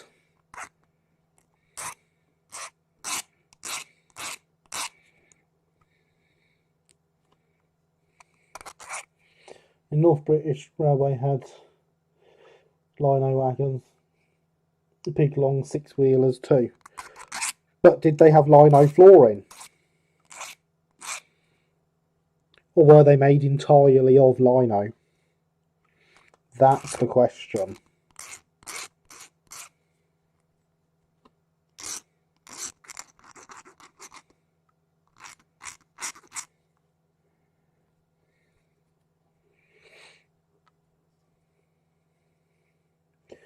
Big rolls of stuff, I suppose. I imagine that traffic attracted quite a high rate. I would expect it did.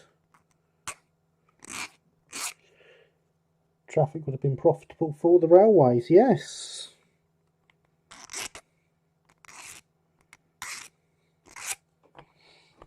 Quite how good it is as a wagon building material is another matter.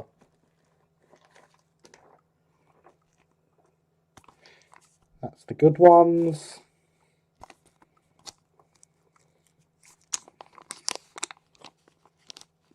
And there is 4 of the good ones left. Almost like I had planned to do this wagon sometime before now. And so made sure I had everything.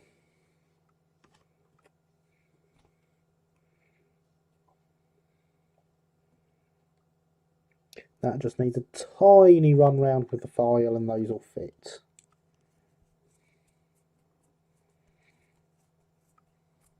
Very interesting book on railway economics that discusses freight rates in detail. Oh, now that is actually something I would love to learn. I would find that very interesting indeed.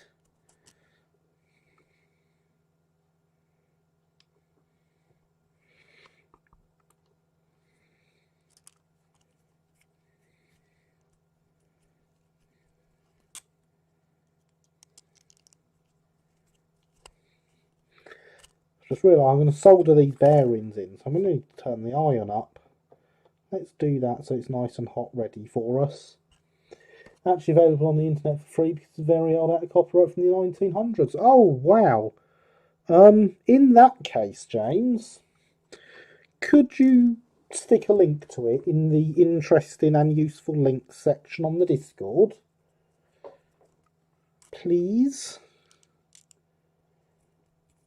By W.M. Aqua, I think that's called Railway Economics or something similar. Because there is no way I will remember that come tomorrow morning.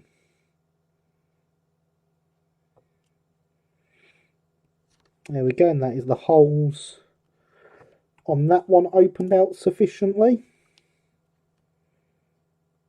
And now we want to do the same on this side.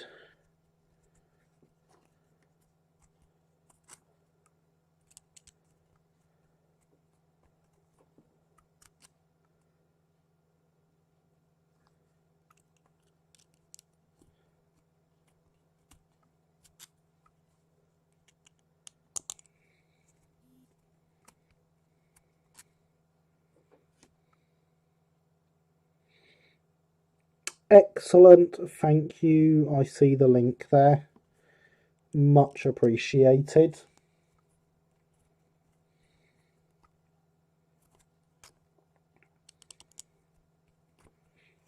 So how are we all getting on with our projects currently, guys? Please do keep me filled in. I love to hear about them. So that is them opened out.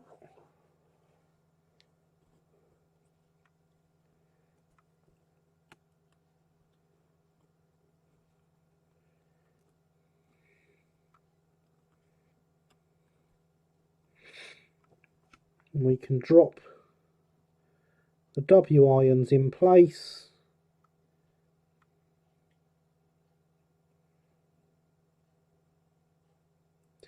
Put some flux round.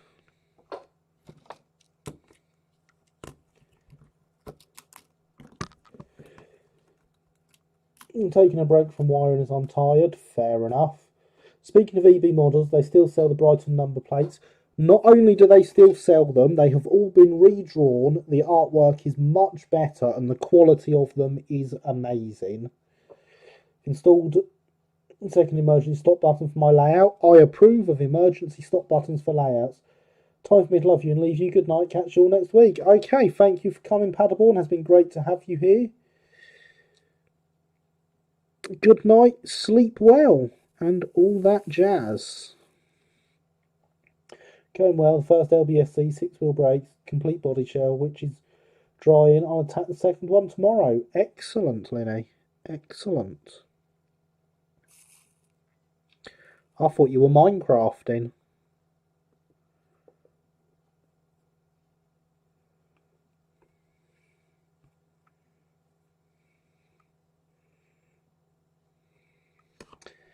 There we go. Lots of solder there. And we'll do the same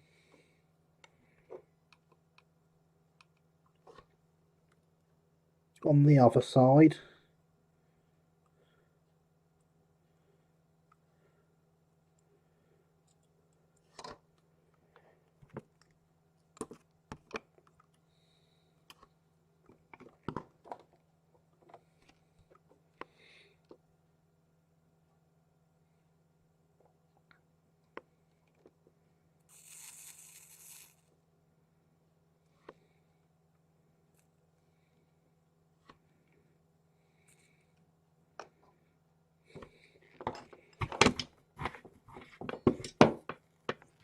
Right, I need some for a future project. Excellent. Glad to have helped. So Ian is very hard at work drawing stuff up at the minute. He's got some very nice kits in the pipeline for the future. But yes, when he bought EB, he redid all the artwork for the number plates, and he did an absolutely fantastic job on it. Minecrafting while glue dries, but occasionally hopping up to glue more bits on. Fair enough.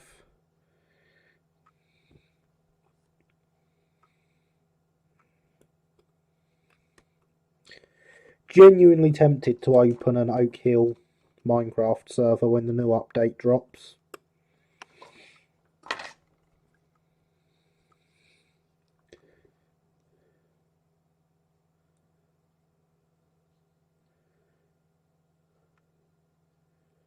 Because I enjoy multiplayer and I've not had a decent group of people to play with in quite some time.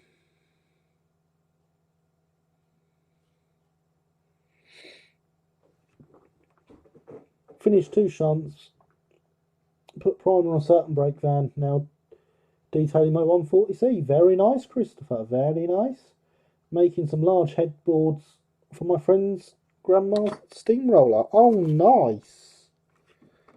Very nice indeed. Is that what you were talking about on Discord the other day with whoever it was you were talking with? And I was just sitting there reading it.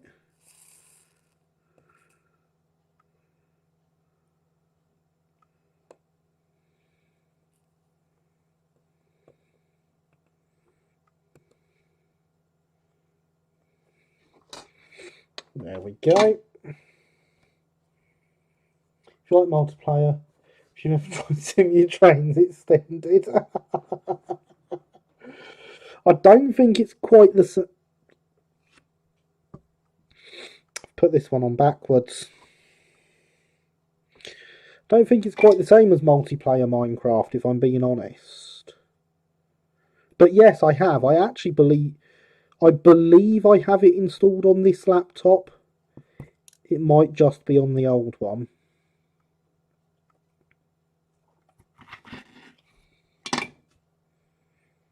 But I do believe I do actually have Simutrains installed on this laptop.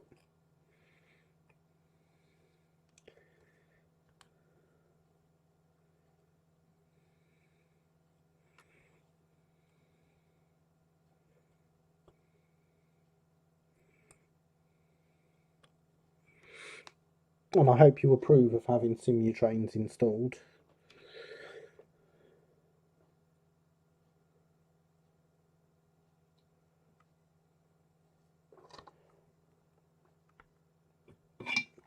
Interesting, I do encourage you to try multiplayer Simutrains Extended. We have games that start 1750, continuing till the present day and beyond. Interesting. Not many trains in 1750 though.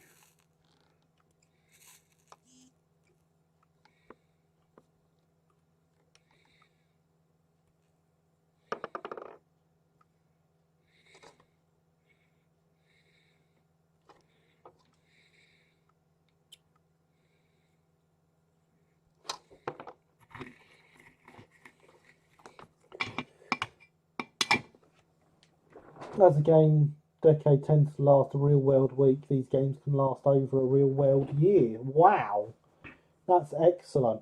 It's not just about trains, there are canals and ships and stagecoaches. I guess that's what it would be. Indeed, it was finding out some information about boilers and other things. That was the discussion, yes. We always wait until we get to the 1820s, of course. Nah. I like the idea of coming in early.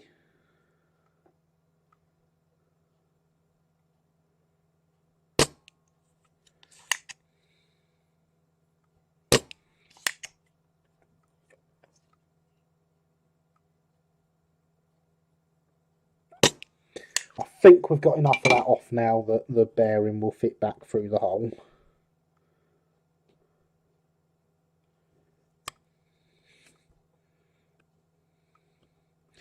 Almost.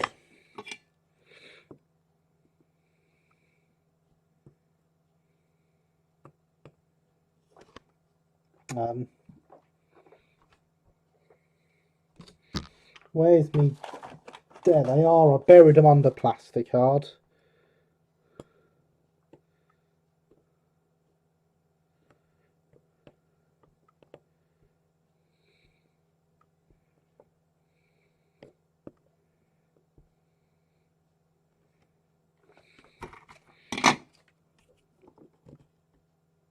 Perfect. See? Post about Simutrains Extended on Discord one day. Please do, yes. Please do. Where did I put my wheels? There's my wheels. Always keep them somewhere near the workbench. They come in very handy. There's the type we want for this. Now we just need another one of you.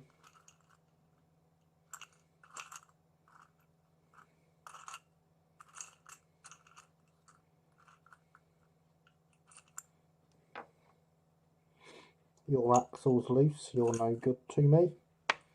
I don't really want to have to tip all my wheels out to find the right ones.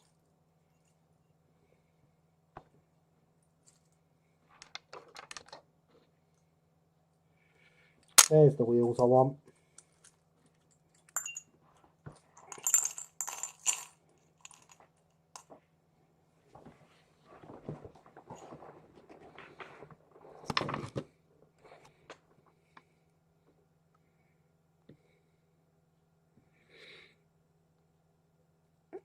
So now we can fold these up, make sure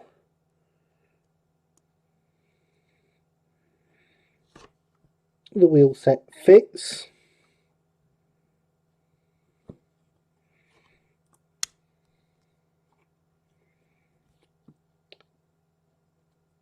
Do that on both sides.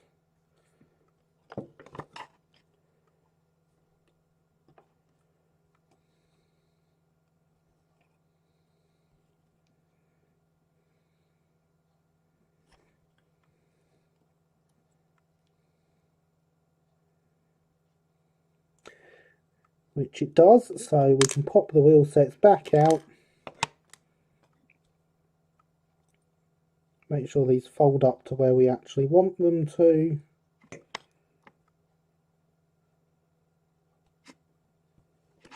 Apply some flux and solder.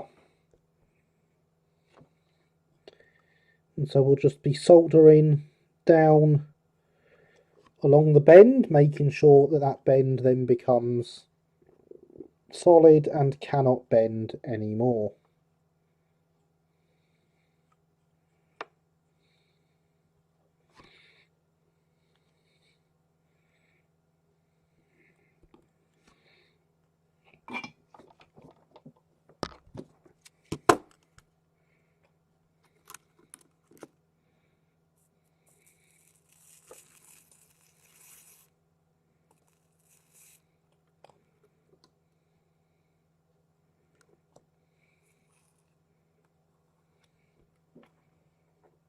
There's a lot of fumes coming my way from this solder. Please do make sure you are wearing the appropriate safety gear when dealing with stuff like this.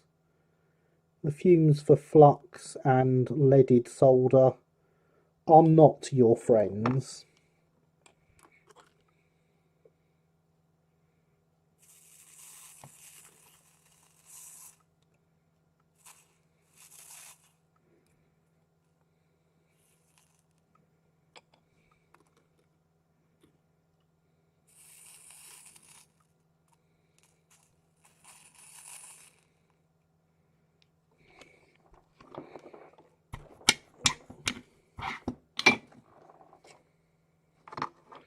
So there we go, they are now nice and solid.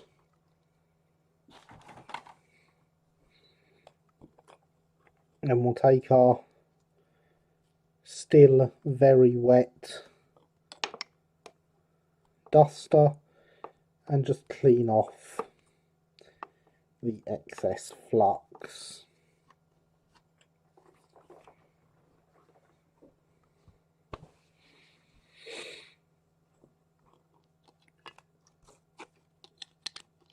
So this is where not sticking this floor in will become a problem, getting them to line up.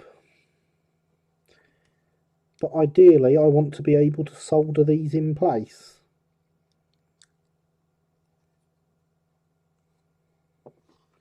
Because the thing about working in double O is you really don't need compensation.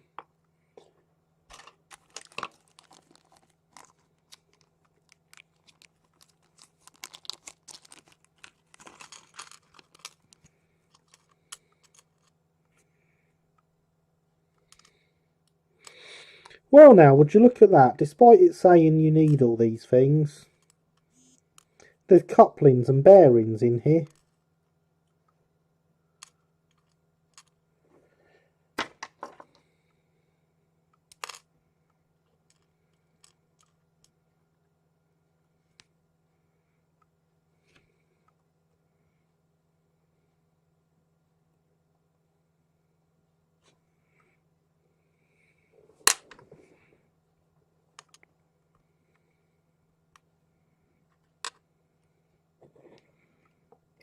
And that to me looks like with that floor they're falling too far in.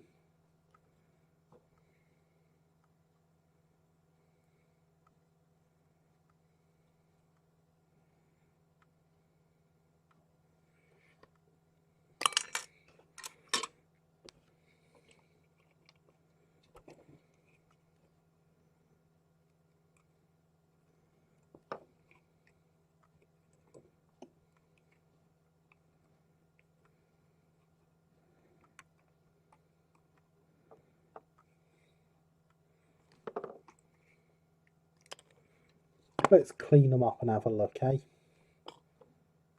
Because then I'll actually be able to get that in behind where it goes.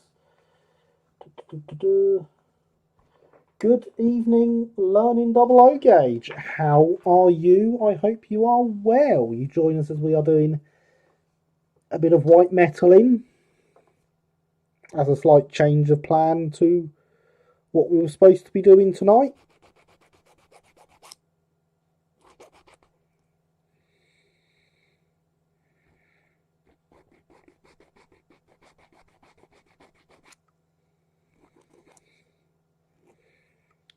Because we had some issues with some transfers we were using.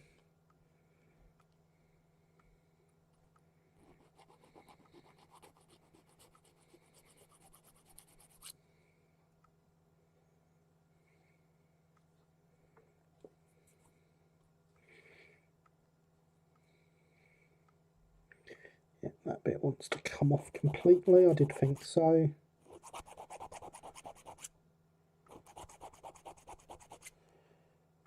Thank you. Hello, James too, and good fans just popped in to say hello. Hope you are also well. I am. Thank you very much for popping in. I always enjoy seeing new faces here.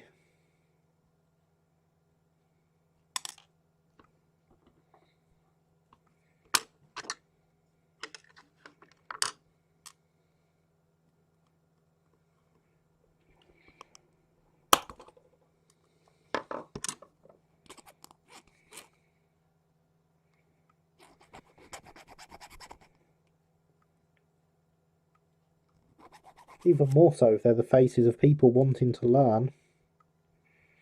Because learning is what we're all about.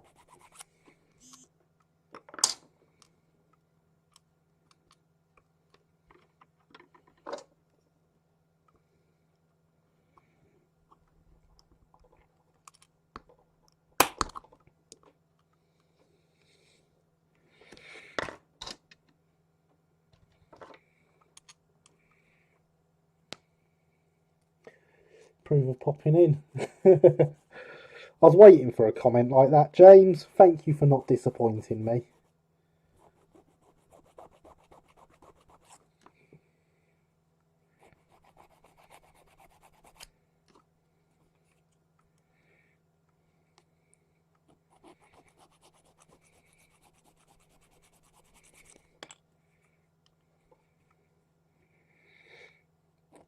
You would seem we're also a very welcoming community.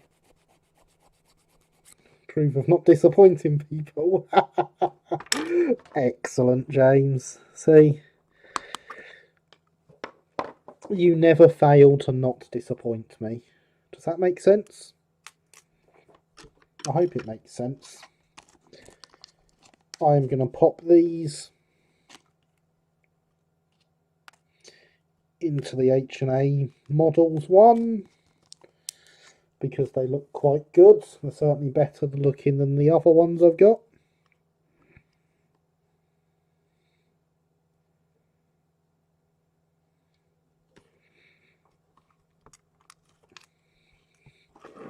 Going to move this in again now, and we're going to have a look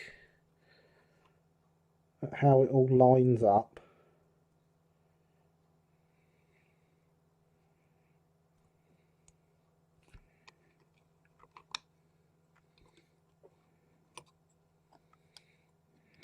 Helps if you don't push the floor all the way through.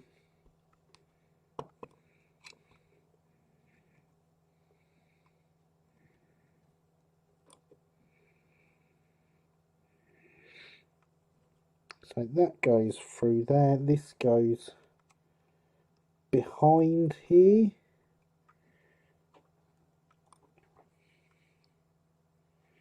Yes, it would appear we are slightly raised off the floor. How interesting. So what I think I'm going to do here is get all of the springs attached first. We are using the mouldings on the outside of the sole bar as our guide to where these things go.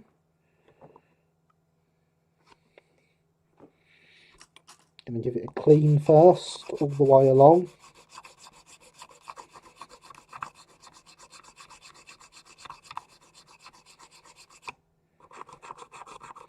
And on both sides. And I'm going to turn the soldering iron down, because we do not want to accidentally come at this with the soldering iron turned up full. That would not be a good time. We're going to pop the floor out for now.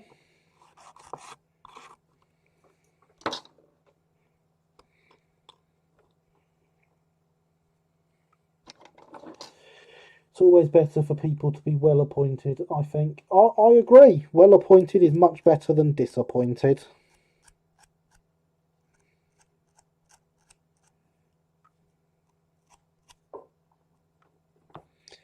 And there's the Bart wanting to remind everyone, hydration is important.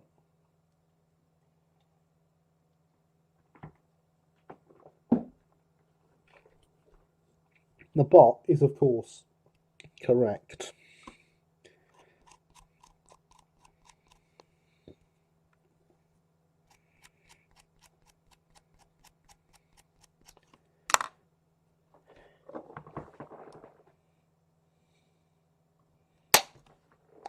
There was a rather large bit of flash there that I missed.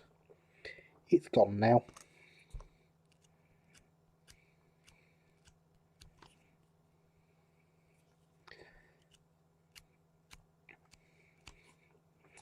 And in more good news, the soldering iron has nearly cooled down. And there is Alex the Mole with some links for us again.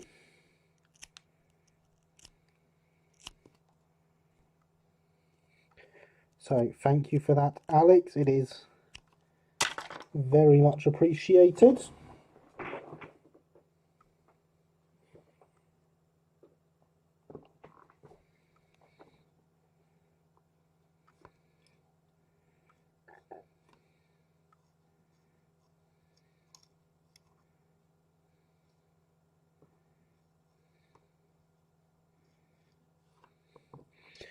So we'll get some flux on there, we'll get some flux on these feet.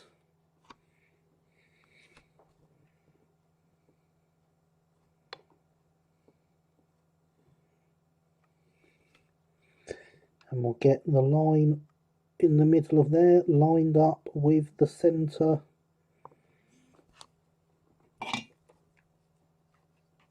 of the whatever that bracket's called on the casting.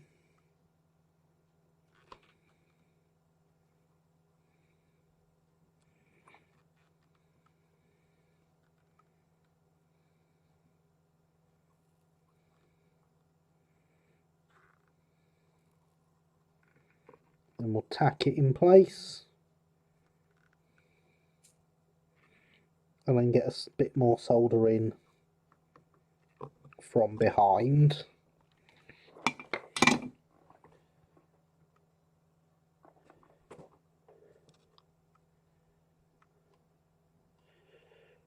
Sorry I have to go now. Wagner's looking great. I hope you all have a pleasant evening. Take care. Okay, thank you for popping by. I hope we see you again in the future.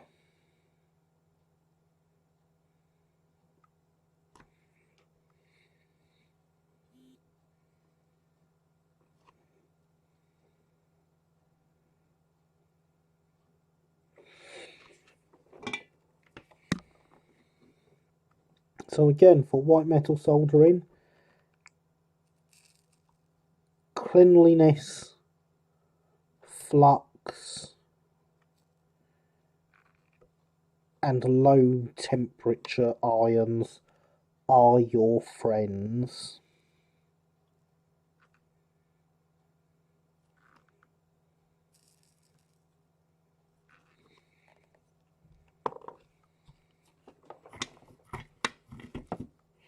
I approve of the future. Well, it can't be any worse than the present, can it?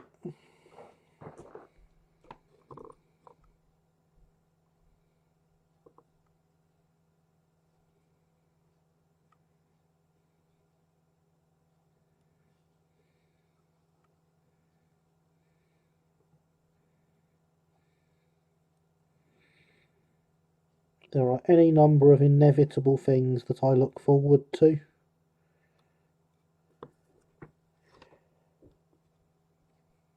I approve of solder-based friends. Yes, they are good having friends when soldering, especially if those friends are your tools.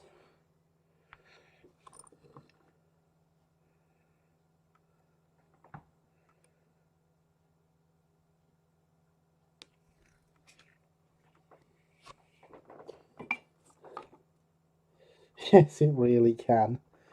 Okay. I mean, you're right, Alex. I probably shouldn't jinx it. We've been saying these things for years, haven't we? Next year will be better. Yeah, of course.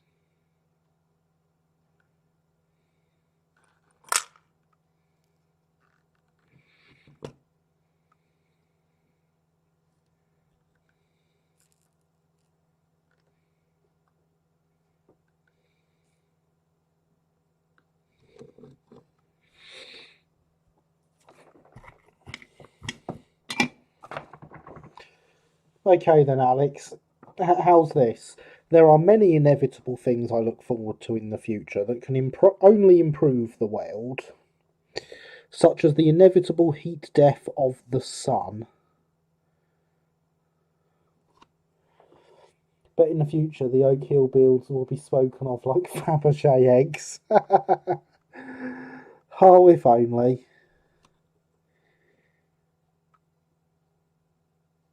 If only.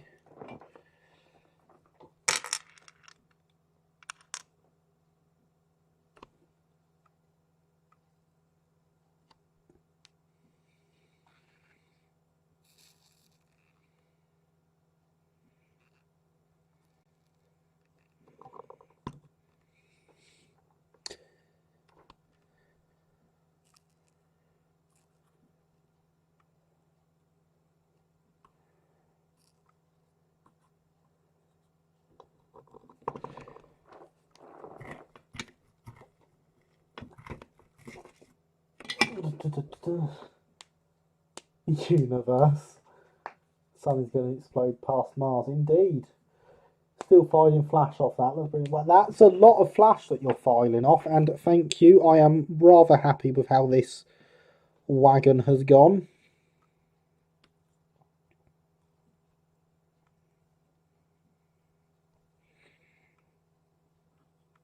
Now, when soldering white metal and brass together, you want your brass to be tinned with brass solder, and then the white metal solder will stick to the brass solder a lot better than it will stick to the brass. I've actually forgotten to do that on a part here, so I'm going to have to turn the iron back up so that we can do that. And then we'll obviously have to wait for it to cool down again. That'll be a lot of sun, it will. It'll also cook all the Mars bars. It will. So yes, this is just a wagon. No, this was built by the great Oak Hill Works. Wow, to think I lost you our own mortal eyes. Oh. Well, talking of my legacy, the next edition of the Brighton Circles Modeller's Digest will be coming out soon. And of course, it will feature it's a single page I've written talking about our live streams. It's got some pictures of a certain little Craven tank on the next page. I received my proof copy of the article earlier today.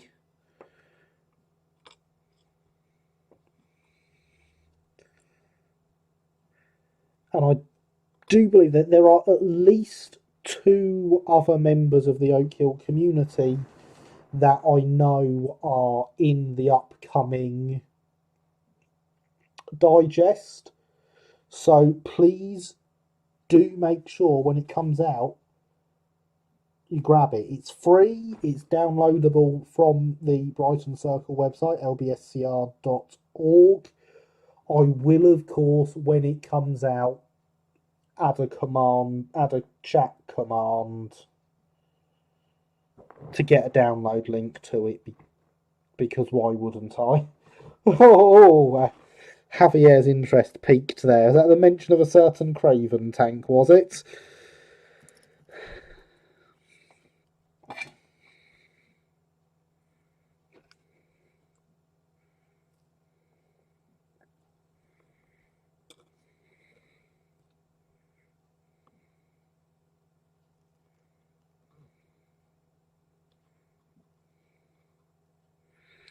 Yes, being a member of the Brighton Circle, I have, of course, seen a lot of the work going on that I know will be going in there through the Circle's email group.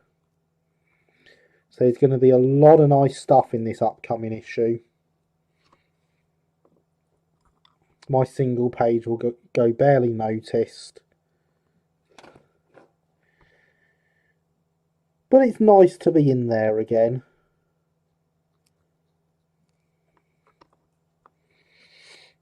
The short download, it sounds interesting. Oh, it's a very interesting magazine. There are currently 10 issues plus the trial issue. All of them can be got at to download.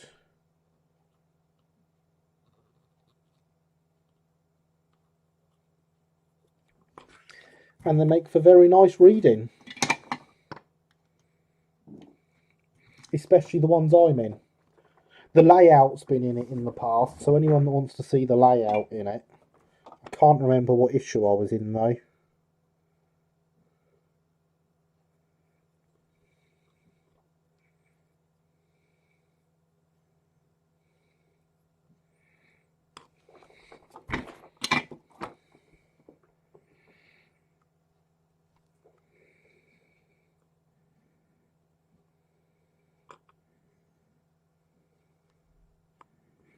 That fits on there much nicer now. That one looks alright as it is. Yes, that fits on there quite nicely. So we're going to get the axle boxes soldered on. We're going to turn the soldering iron down because we're done with brass solder now. Well, I got mine as well. I look forward to publicising. Well, I got mine as well. I look forward to publishing it day for them. Excellent. Excellent indeed.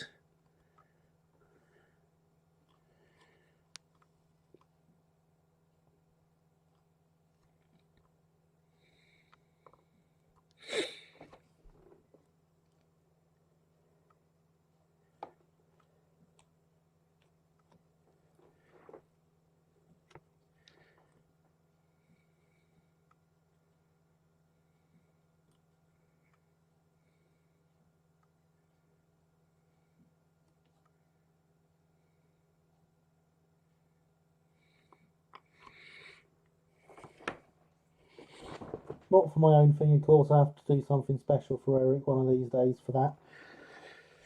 Fair enough. So my article this time round feels more like an advert for the live stream than an article. But officially it is an article.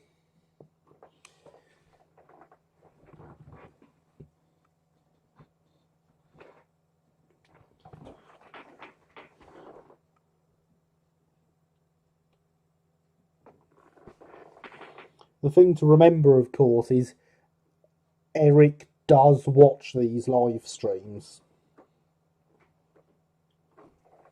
So there's that.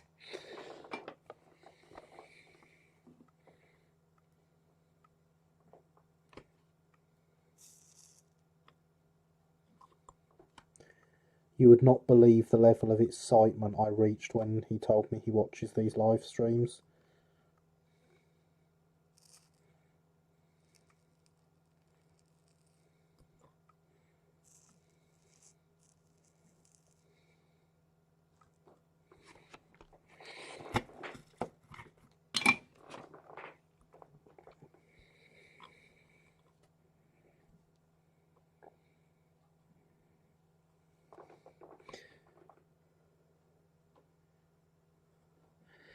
There are a couple of Brighton Circle committee members I know that have watched in the past, and it's all a bit, oh, wow, okay.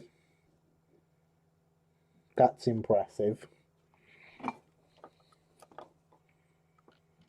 23:26. We have but 34 minutes left to go of this live stream, and we've barely touched the carriages that I was supposed to make, quote, major progress on tonight.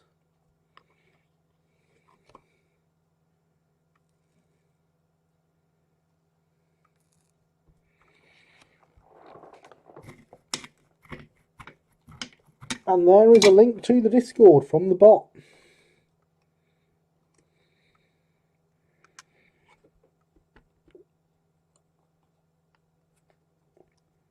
That they don't fit in past the springs now. That'll be that solder that I've put on them, won't it? There we go. Yeah, now that it's passed, it's fine.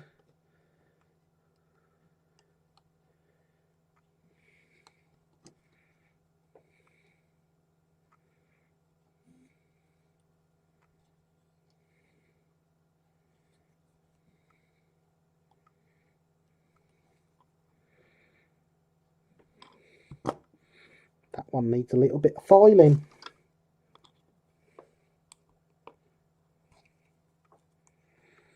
But that's okay, that's why we test fit.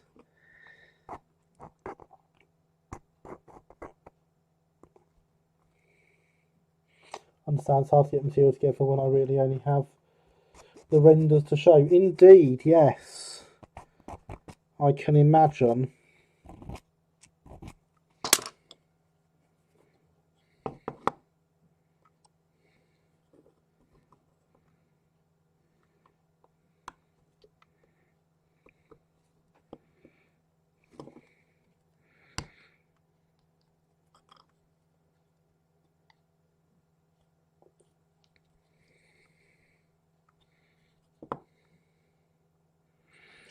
I was trying to put together a special video for the digest that was going to be linked from the issue. But the only chance I had for making it and stuff was when I was being attacked by tech demons, so I never got it made, and I'm really gutted that I couldn't get it made.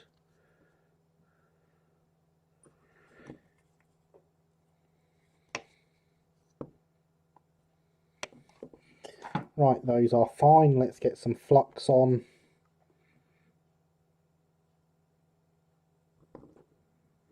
And get a tiny bit of solder holding them so that that doesn't go anywhere.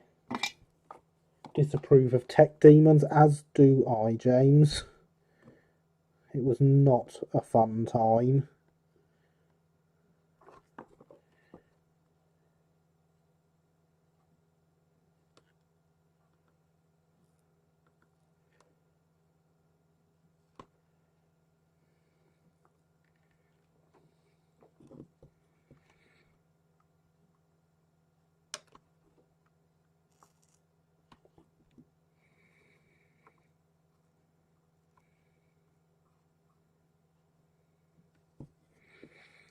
The delay the tech demons caused just ended up making it take so long that there was no way I could even contemplate doing the video I wanted. May your tech be well exercised. It is now. It is all much better now.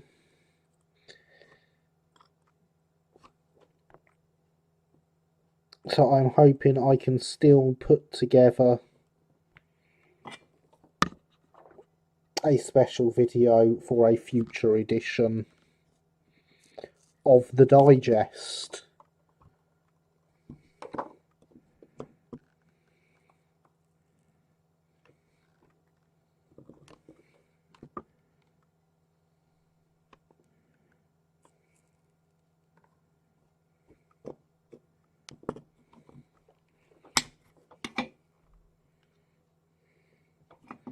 And well, once this issue's out, I've got 6 months till the next one. I don't think I had 6 months warning on Eric wanting an article off me.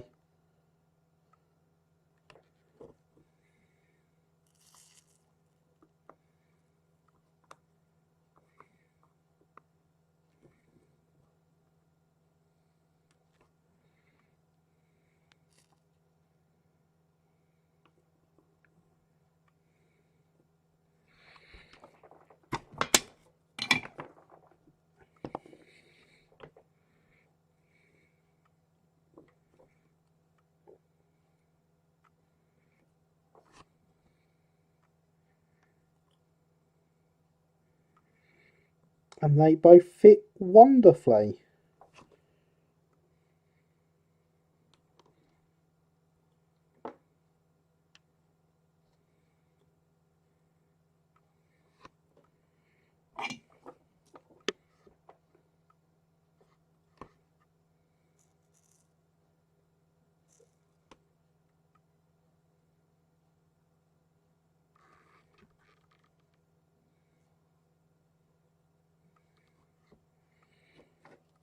Let's take that cable off my arm, then it won't sit on top of the camera.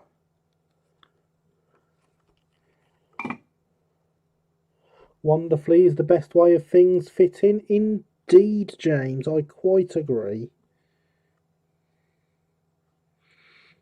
Well, that one fits with a little bit of slop and it's spun round.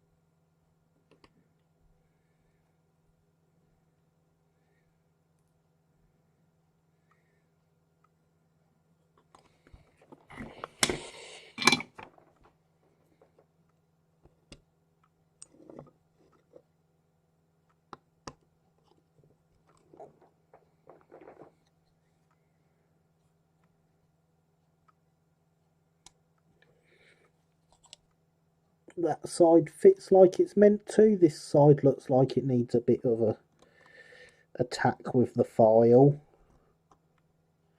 Oh yes, definitely.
There we go. That's in place. just like we want it to be.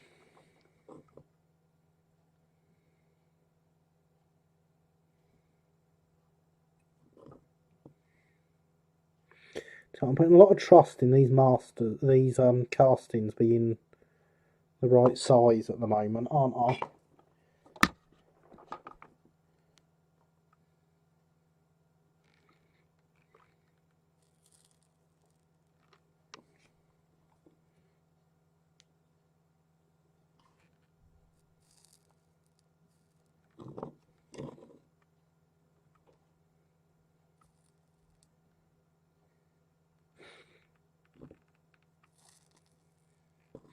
And my ability to build them being any good for that matter.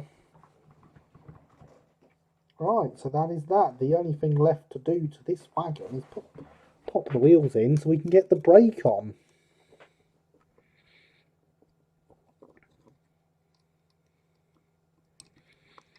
Which with these actually no, it's not. We want to attach these properly at this end.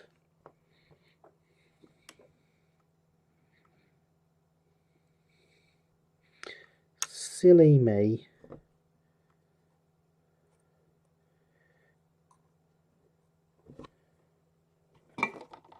Are we going to have a finished wagon built tonight? We got 20 minutes, so it's certainly possible.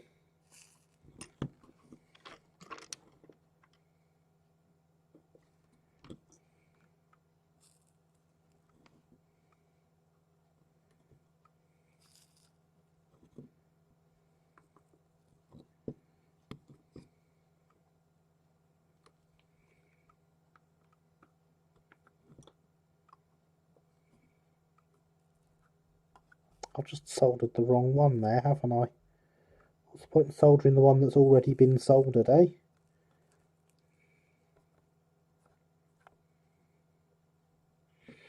There we go.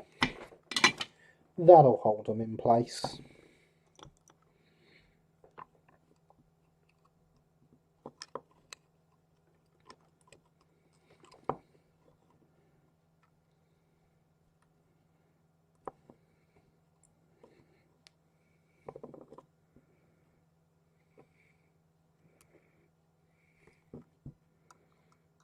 Of course, the thing is, this now won't go in because it's so rigid, I'm sure. Oh no, it's almost there. Yeah, there we go, they've gone in fine.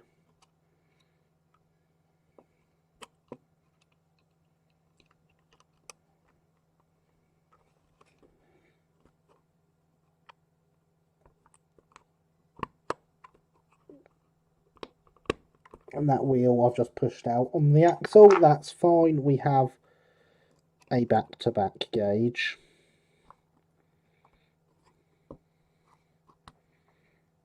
Oh wow, I'd pushed it out miles on the axle.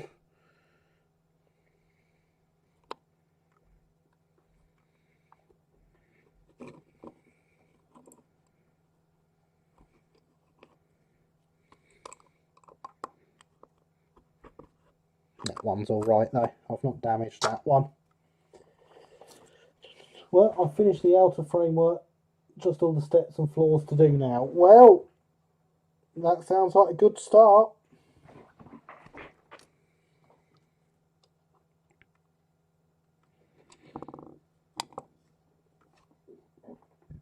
What I need now is a fish belly file.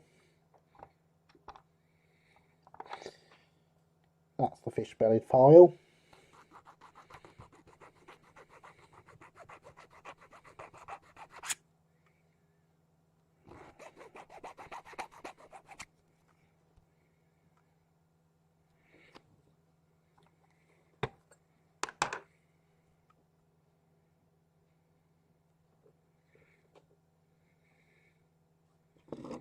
Actually wants to go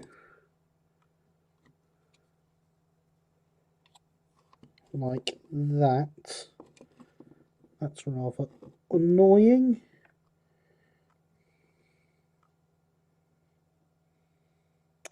Yes, at that height there.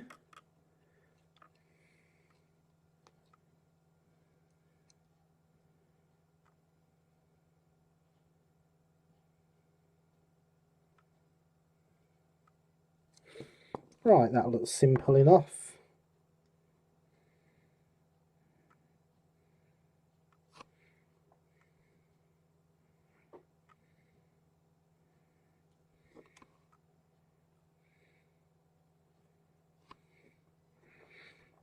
It is soldering onto the back of the solder like that. The good thing about flux is it gives you a little bit of stick. Well, this flux, it gives you a little bit of stick. So you get a degree of gluing.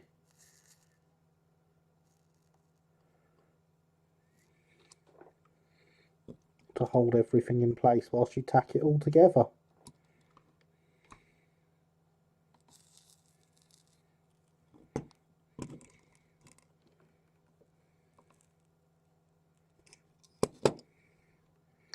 But you do have to be very careful still.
That looks way too long.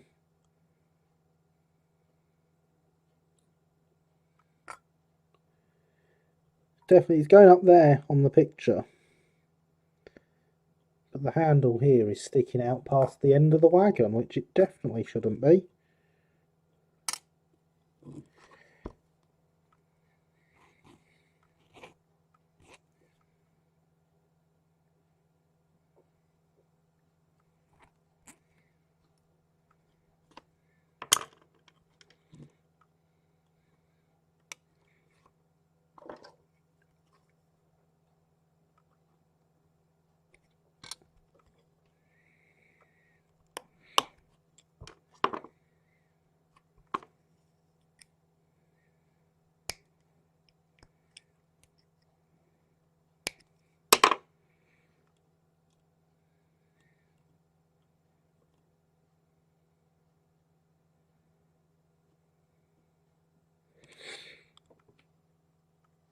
And so that sits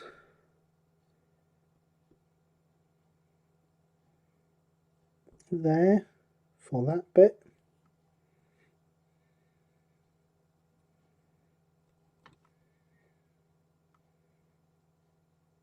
And there for that bit, and that looks ideal positions compared to the picture I have of it in front of me.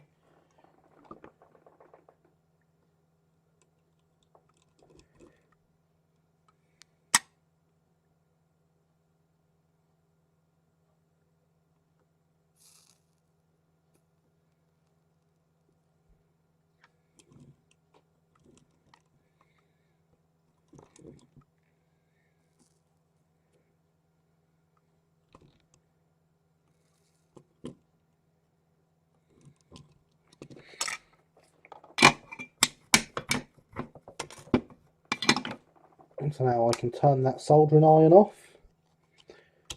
drop the floor back in,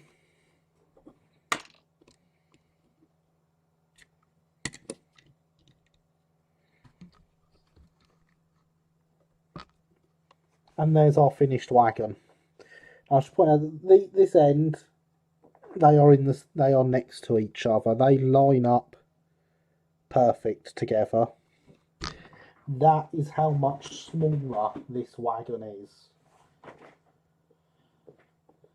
But we do indeed have a finished wagon that we never even planned on starting. We have 15 minutes left.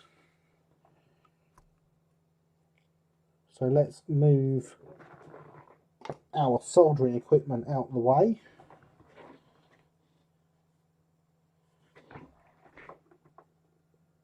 Clean off my pin.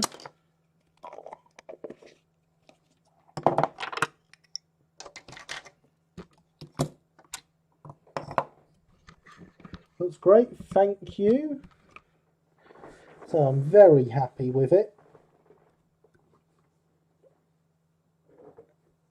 I'll put that there. Because I don't know where the bag for that coupling hook is. The rest of the packet of it is sat next to me. Oh well, I'll find it after the live stream. Let's bring our coaches back out into view. Let's see if we can't do a small bit of clean up on these yet, eh?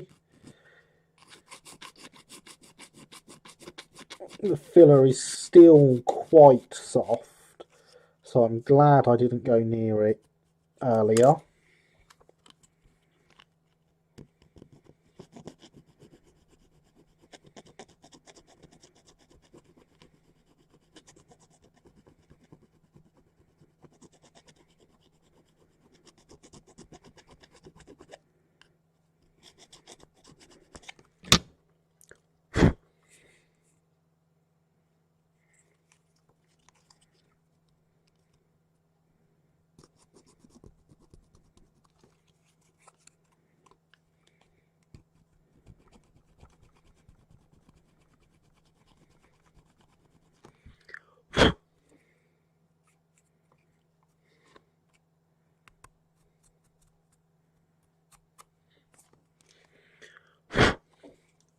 Thank you, Great Northern.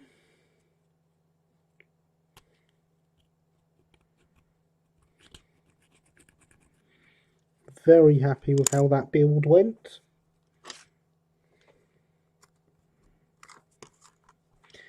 Especially since it was impromptu and unplanned.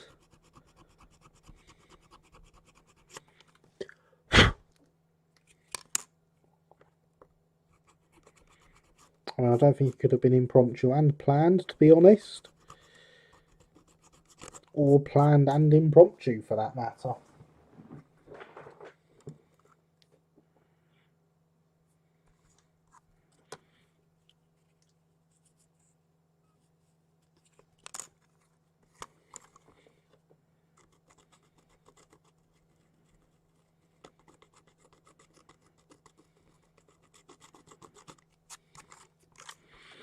But I am quite confident that what we have here is a carriage that will look much better for this bit of filler it's had.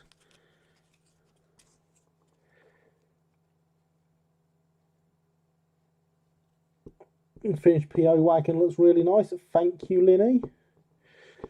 Smashing build, sir. Thank you, Christopher.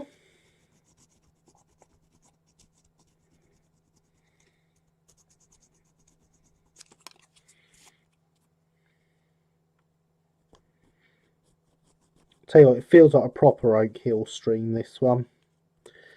First the microphone decided it was going to play up again. And then we couldn't do the project we planned and had to move on to something else.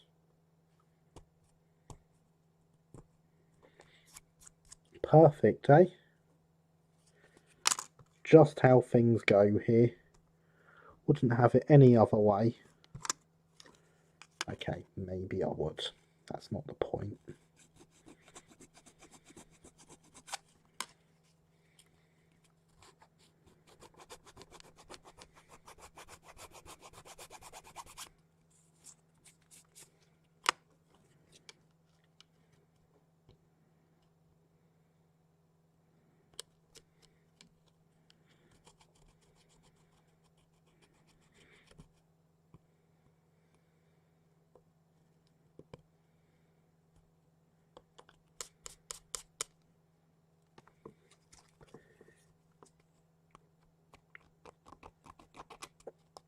we can at least be happy that we shall have some decent looking carriages next week, though.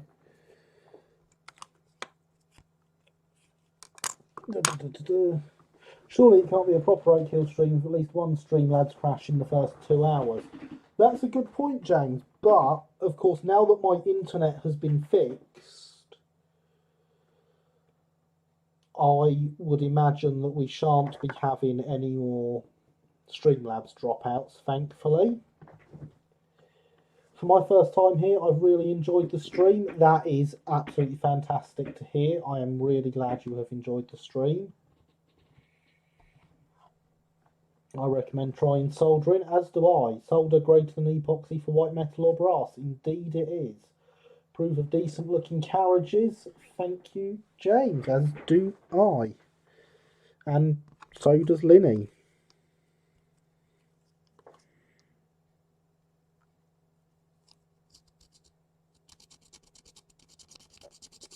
So I've said before, they won't be perfect South Eastern and Chatham coaches. They will have many, many problems with them, such as the style of the panelling. But as long as we put a decent job into them, they won't be obviously wrong. And that is all I am after.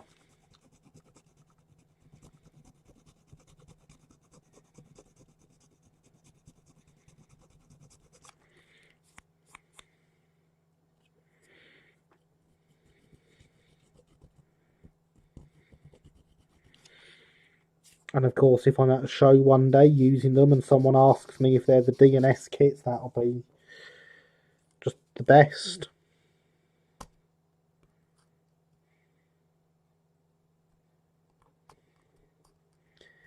And I will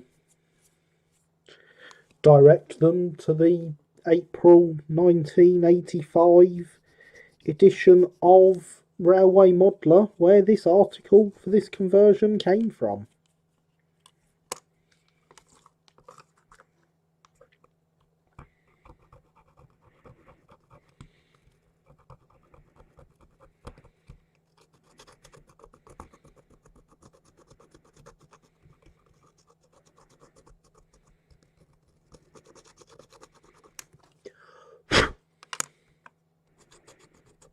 As I would do to any of you wanting to try this, I definitely recommend getting that issue of Railway Modeler.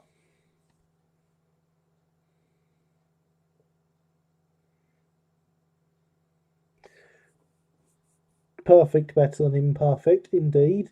Existing better than not existing. Oh, yes. And unfortunately, the D&S kits currently do not exist.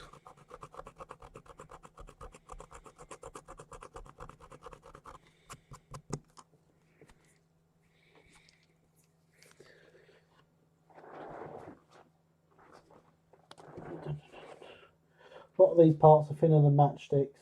That's all I'm worried about with soldering. I can see why that worries you. Have you got any scrap you can practice on? That would be my first point of call. White metal, brass, white metal. If you've got temperature control iron, no, it's 50 watt. You definitely need a temperature controlled iron for white metal. I definitely do recommend a temperature controlled iron like mine. My soldering station is absolutely fantastic. It's been a great help in doing stuff like this.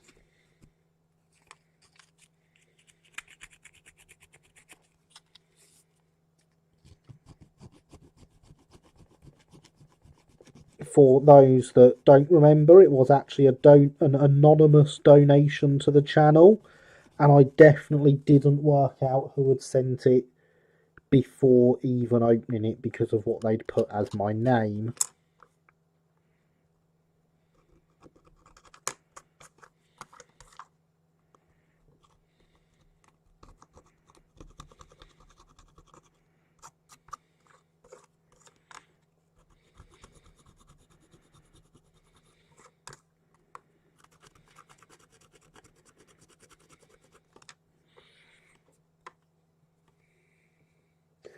think I'll have to invest in a new iron glue this kit.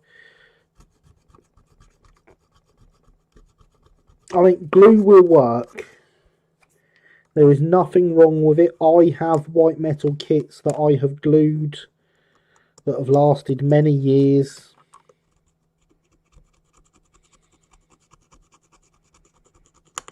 So do not fret if gluing is how you end up doing it.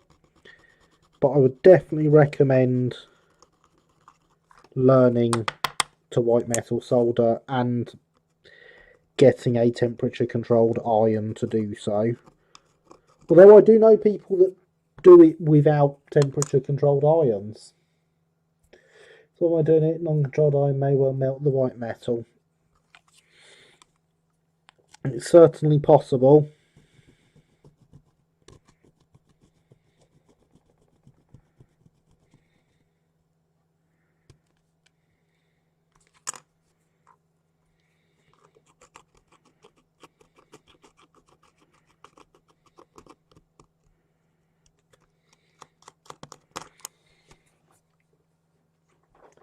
There is someone I know who has his soldering iron. It's not a temperature controlled, it's not even a low wattage.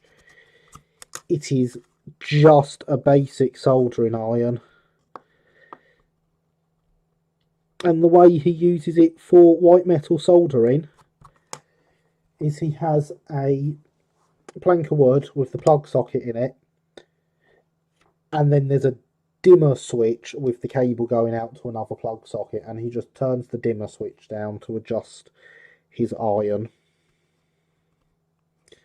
I'm not advocating such things. I definitely much prefer having a proper soldering station.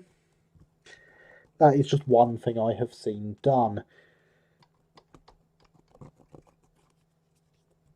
And before anyone mentions, I'm well aware of what the time is and just how close we are getting to that mark of midnight.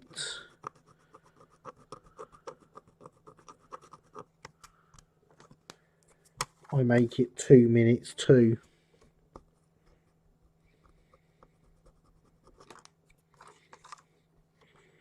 So for those of you with delay, that's where we currently are as I'm doing this.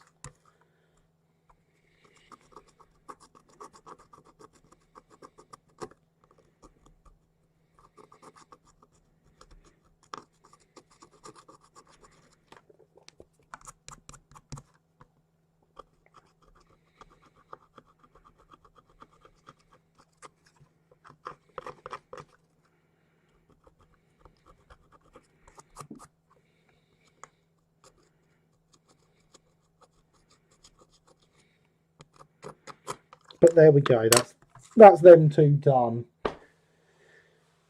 Midnight when Gary's soldering station turns into a pumpkin. I make it 1 minute to. Remember everyone, hydration is important.